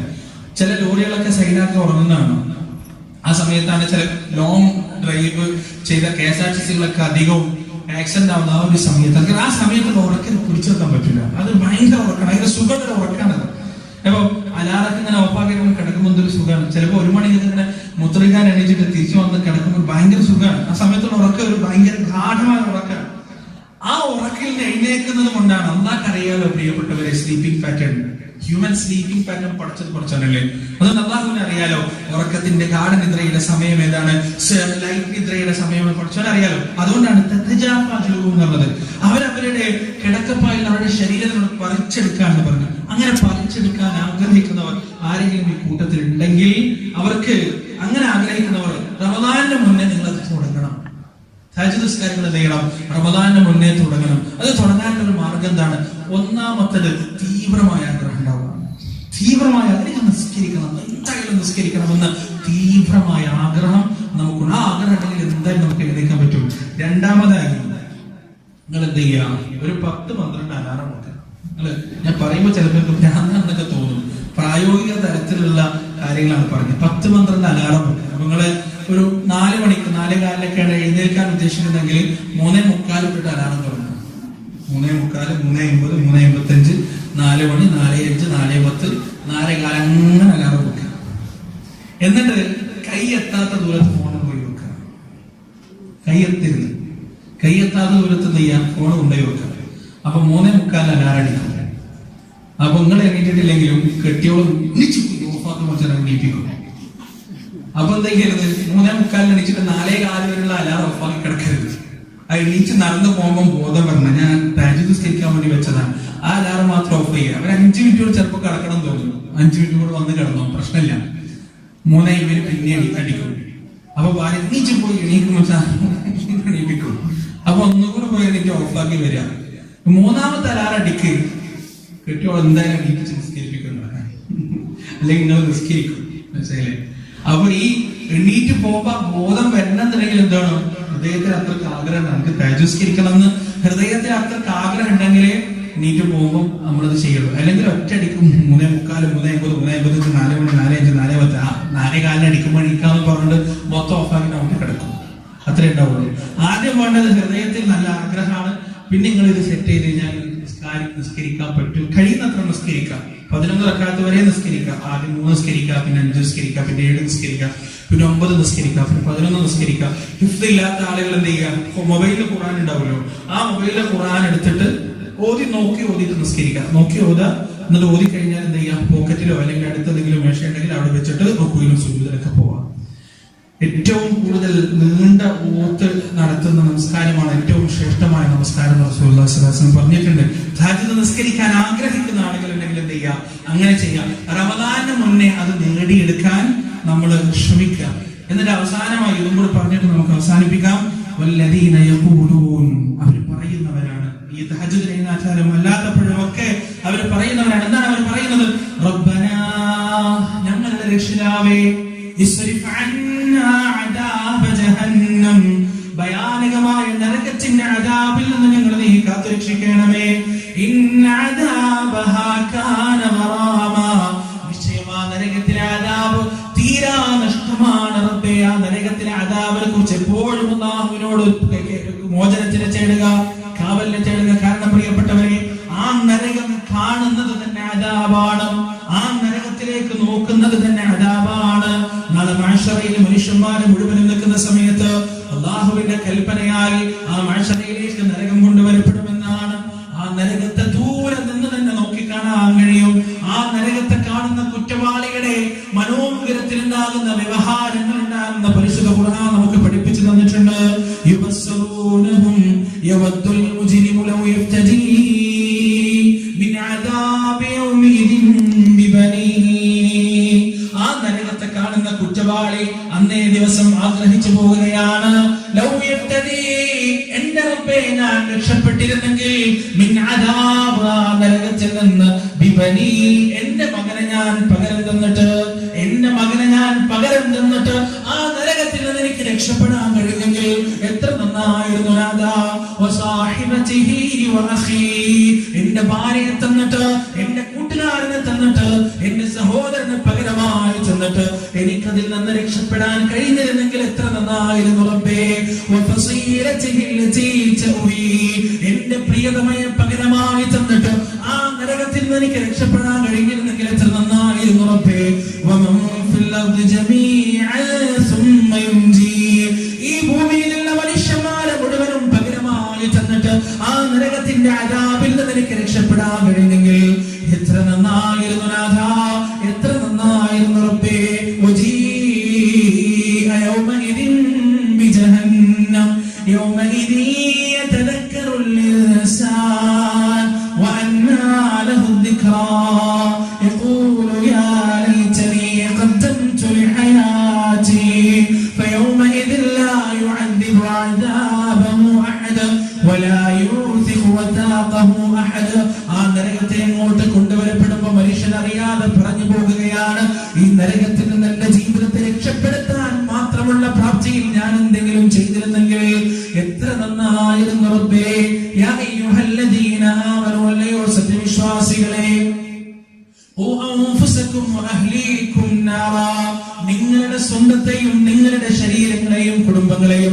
നരകാഗ്നിയിൽ നിന്ന് കാത്തുരക്ഷിക്കണേ. അവിടെ കത്തിക്കപ്പെടുന്നത് പച്ച മനുഷ്യരാണ്, കല്ലുകളാണ് അവിടെ കത്തിക്കപ്പെടുന്നത്.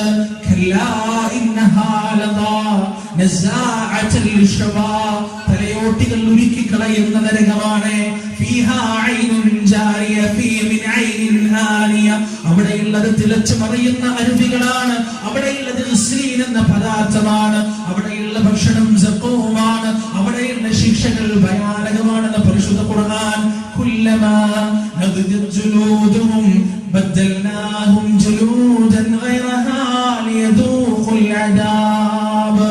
ഓരോ അദാബുകൾ അനുഭവിച്ചവന്റെ തൊലി കരിഞ്ഞു പോകുമ്പോ പകരമായി തൊലി കൊടുത്തിട്ട് അല്ലാഹു പറയുകയാണ്, നീ അനുഭവിച്ചു കൊള്ളുക.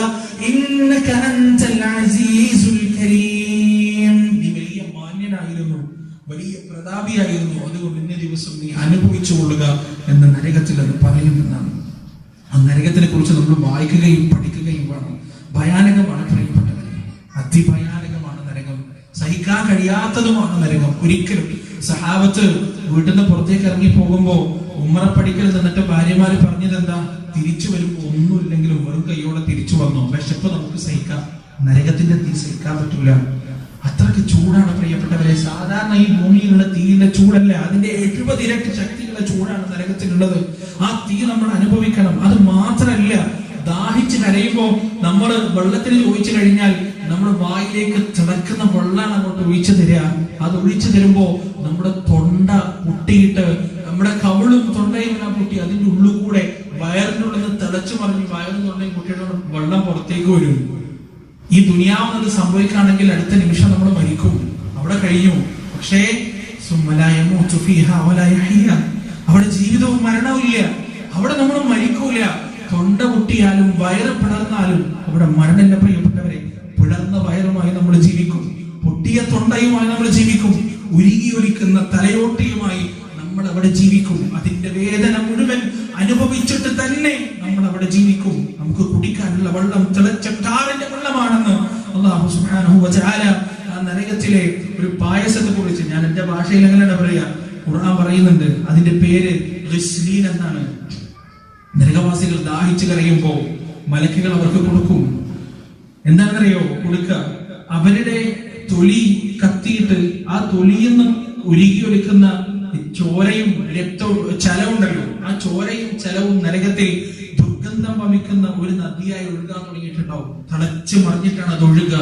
ആ ചോരയും ചലവും തന്നെ അവരുടെ വായിലേക്ക് കോരി ഒഴിച്ചു കൊടുക്കുന്നതാണ്. അല്ലാഹു കാത്തുരക്ഷിക്കട്ടെ. ഇതെല്ലാം ചെയ്യാൻ ആ നരകത്തിൽ മലക്കുകൾ ഉണ്ടാവും. വമാ ജഅൽനാ അസ്ഹാബുൻ നാരി ഇല്ലാ മലായിക വമാ ജഅൽനാ ഇദ്ദതഹും ഇല്ലാ ഫിത്നതൻ ലില്ലദീന കഫറൂ വമാ ജഅൽനാ അസ്ഹാബുൻ നാരി ഇല്ലാ മലായിക. അസ്ഹാബുൻ നാറായിട്ട് ഞാൻ നിയോഗിച്ചു വെച്ചത് മലക്കുകളാണ്. വമാ ജഅൽനാ ഇദ്ദതഹും ഇല്ലാ ഫിത്ന. അവരുടെ എണ്ണമാകട്ടെ ഞാൻ വലിയ ഫിത്നയായിട്ടാണ് നിശ്ചയിച്ചത്. നരകവാസികളെക്കാൾ എണ്ണം അതിന്റെ അകത്ത് ശിക്ഷ നടപ്പാക്കുന്ന മലക്കുകൾക്കുണ്ടാകും. പരുക്കന്മാരാണ്, ശക്തരാണ്. ആ നരകത്തിലെ ശിക്ഷ നടപ്പാക്കുന്ന പാറാവുകാരായ മലായിക്കത്തുകളുടെ റഈസാണ്, നേതാവാണ് മാലിക് അലൈഹിസ്സലാത്തു വസ്സലാം. ആ മാലിക് മാലിക്കിനെ വിളിക്കുന്ന ഒരു രംഗം പരിശുദ്ധ ഖുർആൻ പറയുന്നുണ്ട്. വനാദു യാ മാലിക് നരകവാസികൾ വിളിക്കാണ് മാലിക്, യാ മാലിക്, മാലിക്കേ. എന്നിട്ട് എന്താണ് പറയുന്നത്? കുറച്ച് വെള്ളം താന്നല്ല പറയുന്നത്, കുറച്ച് ഭക്ഷണം താന്നല്ല പറയുന്നത്, എന്തെങ്കിലും കുടിക്കാൻ താന്ന് രക്ഷപ്പെടുത്ത ഒന്നല്ല പറയുന്നത്. എന്താ പറയുന്നത്? ഒന്ന് കൊന്നു തരുമോ, ഒന്ന് കൊന്നു തരുമോ, ഒന്ന് മരണം തരുമോ, അങ്ങയുടെ റബ്ബിനോട് ഒന്ന് മരണം നൽകാൻ പറയുമോ? എന്താ മറുപടി? അദ്ദേഹം പറയും, ഇന്നക്കും മരിക്കൂല, നിങ്ങൾ എന്നെന്നും ജീവിക്കുന്നവരാണ്. ഈ ശിക്ഷ മുഴുവൻ അനുഭവിച്ചിട്ട് തന്നെ നിങ്ങൾ ജീവിക്കുക തന്നെ ചെയ്യും. ഇരട്ടിയാക്കപ്പെടും ശിക്ഷ, ഇരട്ടിയാക്കപ്പെടും. ഈ മാലിക് അലൈഹിസ്സലാത്തു വസ്സലാമിനെ റസൂല് മിഅ്റാജ് യാത്ര പോയപ്പോ കണ്ടിട്ടുണ്ട്. എല്ലാ മലക്കുകളും റസൂലിനെ പുഞ്ചിരിച്ചിട്ടാണ് വരവേറ്റത്. റസൂലിനോട് പുഞ്ചിരിച്ചിട്ടാണ് സലാം പറഞ്ഞത്. മാലിക് അലൈഹിസ്സലാത്തു വസ്സലാം റസൂലിനെ പിറകുന്നാണ് വിളിച്ചത്. വിളിച്ചപ്പോൾ റസൂൽ തിരിഞ്ഞു നോക്കി. മാലിക് അലൈഹിസ്സലാത്തു വസ്സലാം സലാം പറഞ്ഞു, മർഹബൻ എന്ന് പറഞ്ഞു, പോയി, ചിരിച്ചിട്ടില്ല. ജിബ്രീലിനോട് ചോദിച്ചു റസൂൽ, എന്ത് ചിരിക്കൂലേ? ഇല്ല, ചിരിക്കൂല, നരകത്തിനെ കാക്കുന്ന മലക്കാണ്. അദ്ദേഹത്തിന് ചിരിക്കാൻ അല്ലാഹുവിന്റെ അനുമതിയില്ല. സുബ്ഹാനല്ലാഹ്. അതുകൊണ്ടാണ് ആ നരകത്തിന്റെ ഭയാനകത പരിശുദ്ധ ഖുർആനിന്റെ താളുകളിലൂടെ മനസ്സിലാക്കിയത് കൊണ്ടാണ് ഇബാദുർ റഹ്മാൻ എന്നും അല്ലാഹുവിനോട് ദുആ ചെയ്യുന്നത്. റബ്ബനാ രക്ഷിതാവേ ഇസ്രിഫ് അന്നാ അദാബ ജഹന്നം, നരകത്തിന്റെ അദാബിൽ നിന്ന് ഞങ്ങളെ നീ കാത്തു രക്ഷിക്കണം റബ്ബേ. ഇന്ന അദാബഹാ കാന ഗറാമ, സഹിക്കാൻ കഴിയാത്തതാണ്. ഇന്നഹാ സഅത് മുസ്തഖറ വ മുഖാമ, ഏറ്റവും മോശപ്പെട്ട മടക്കസ്ഥലവും വാസസ്ഥലവുമാണ്. ഈ ക്വാളിറ്റികൾ പ്രിയപ്പെട്ടവരെ റമദാനിന് മുന്നേ നമ്മുടെ ജീവിതത്തിൽ നാം ഉണ്ടാക്കിയെടുക്കുക. പറഞ്ഞത് എന്തൊക്കെയാണെന്ന് ഓർമ്മയുണ്ടല്ലോ. ഒന്നാമത് നമ്മുടെ തെറ്റുകൾ മുഴുവൻ അല്ലാഹുവിന്റെ മുന്നിൽ ഏറ്റുപറയുക, അതിനൊരു സമയം കണ്ടെത്തുക, സ്വലാത്തു തൗബ നടത്തുക, പശ്ചാത്താപത്തിന്റെ 2 റക്അത്ത് നമസ്കാരം നടത്തുക, ഹൃദയം ശുദ്ധിയാക്കുക. രണ്ടാമത്തത് സ്വഭാവം നന്നാക്കുക, താഴ്മയുള്ളവരാക്കുക, തവാദുള്ളവരാകുക. മൂന്നാമത്തത് തഹജ്ജുദ് നമസ്കരിക്കാൻ തുടങ്ങുക. നാലാമത്തത് നരകത്തിന്റെ അദാബിനെ കുറിച്ച് മനസ്സിലാക്കി ആ നരകത്തിൽ നിന്ന് ആത്മാർത്ഥമായി അല്ലാഹുവിനോട് മോചനം തേടാൻ തുടങ്ങുക. അല്ലാഹു സുബ്ഹാനഹു വ തആല നമുക്കതിന് തൗഫീഖ് നൽകുമാറാകട്ടെ. ഈ റമദാൻ ആകുന്നതിന് മുന്നേ ഇബാദുർ റഹ്മാനിന്റെ പട്ടികയിലേക്ക് പേര് ചേർക്കപ്പെടുന്ന ഭാഗ്യവാന്മാരുടെ കൂട്ടത്തിൽ അല്ലാഹു സുബ്ഹാനഹു വ തആല നമ്മേവരെയും ഉൾപ്പെടുത്തുമാറാകട്ടെ. അതാ നിനക്ക് ഏറ്റവും ഇഷ്ടപ്പെട്ട മാർഗത്തിൽ ജീവിക്കുവാനും നിനക്ക് ഏറ്റവും ഇഷ്ടപ്പെട്ട രീതിയിൽ മരിക്കുവാനും ഞങ്ങൾക്ക് നീ തൗഫീഖ് നൽകണേ അല്ലാഹ്. ജീവിതത്തിന്റെ രഹസ്യവും പരസ്യവും ഒരുപോലെ സംശുദ്ധമാക്കാൻ ഞങ്ങൾക്ക് നീ തൗഫീഖ് നൽകണേ അല്ലാഹ്. അല്ലാഹുവേ, നിന്റെ ഔദാര്യം കൊണ്ട് നിന്റെ സ്വർഗ്ഗത്തിൽ ഉന്നതമായ സ്ഥാനം ഞങ്ങൾക്ക് നീ നൽകണേ അല്ലാഹ്. اللهم اعز الاسلام والمسلمين واذل الشرك والمشركين. اللهم اغفر للمؤمنين والمؤمنات والمسلمين والمسلمات الأحياء منهم والأموات إنك مجيب دعوات يا قاضي الحاجات. ربنا ظلمنا أنفسنا وإن لم تغفر لنا وترحمنا لنكونن من الخاسرين. ربنا آتنا في الدنيا حسنة وفي الآخرة حسنة وقنا عذاب النار. ربنا تقبل منا إنك أنت السميع العليم وتب علينا إنك أنت التواب الرحيم. وصلى الله على نبينا محمد وعلى آله وأصحابه ومن تبعهم بإحسان إلى يوم الدين. وآخر دعوانا أن الحمد لله رب العالمين. هذا والله أعلم. سبحان الله وبحمده. سبحانك اللهم وبحمدك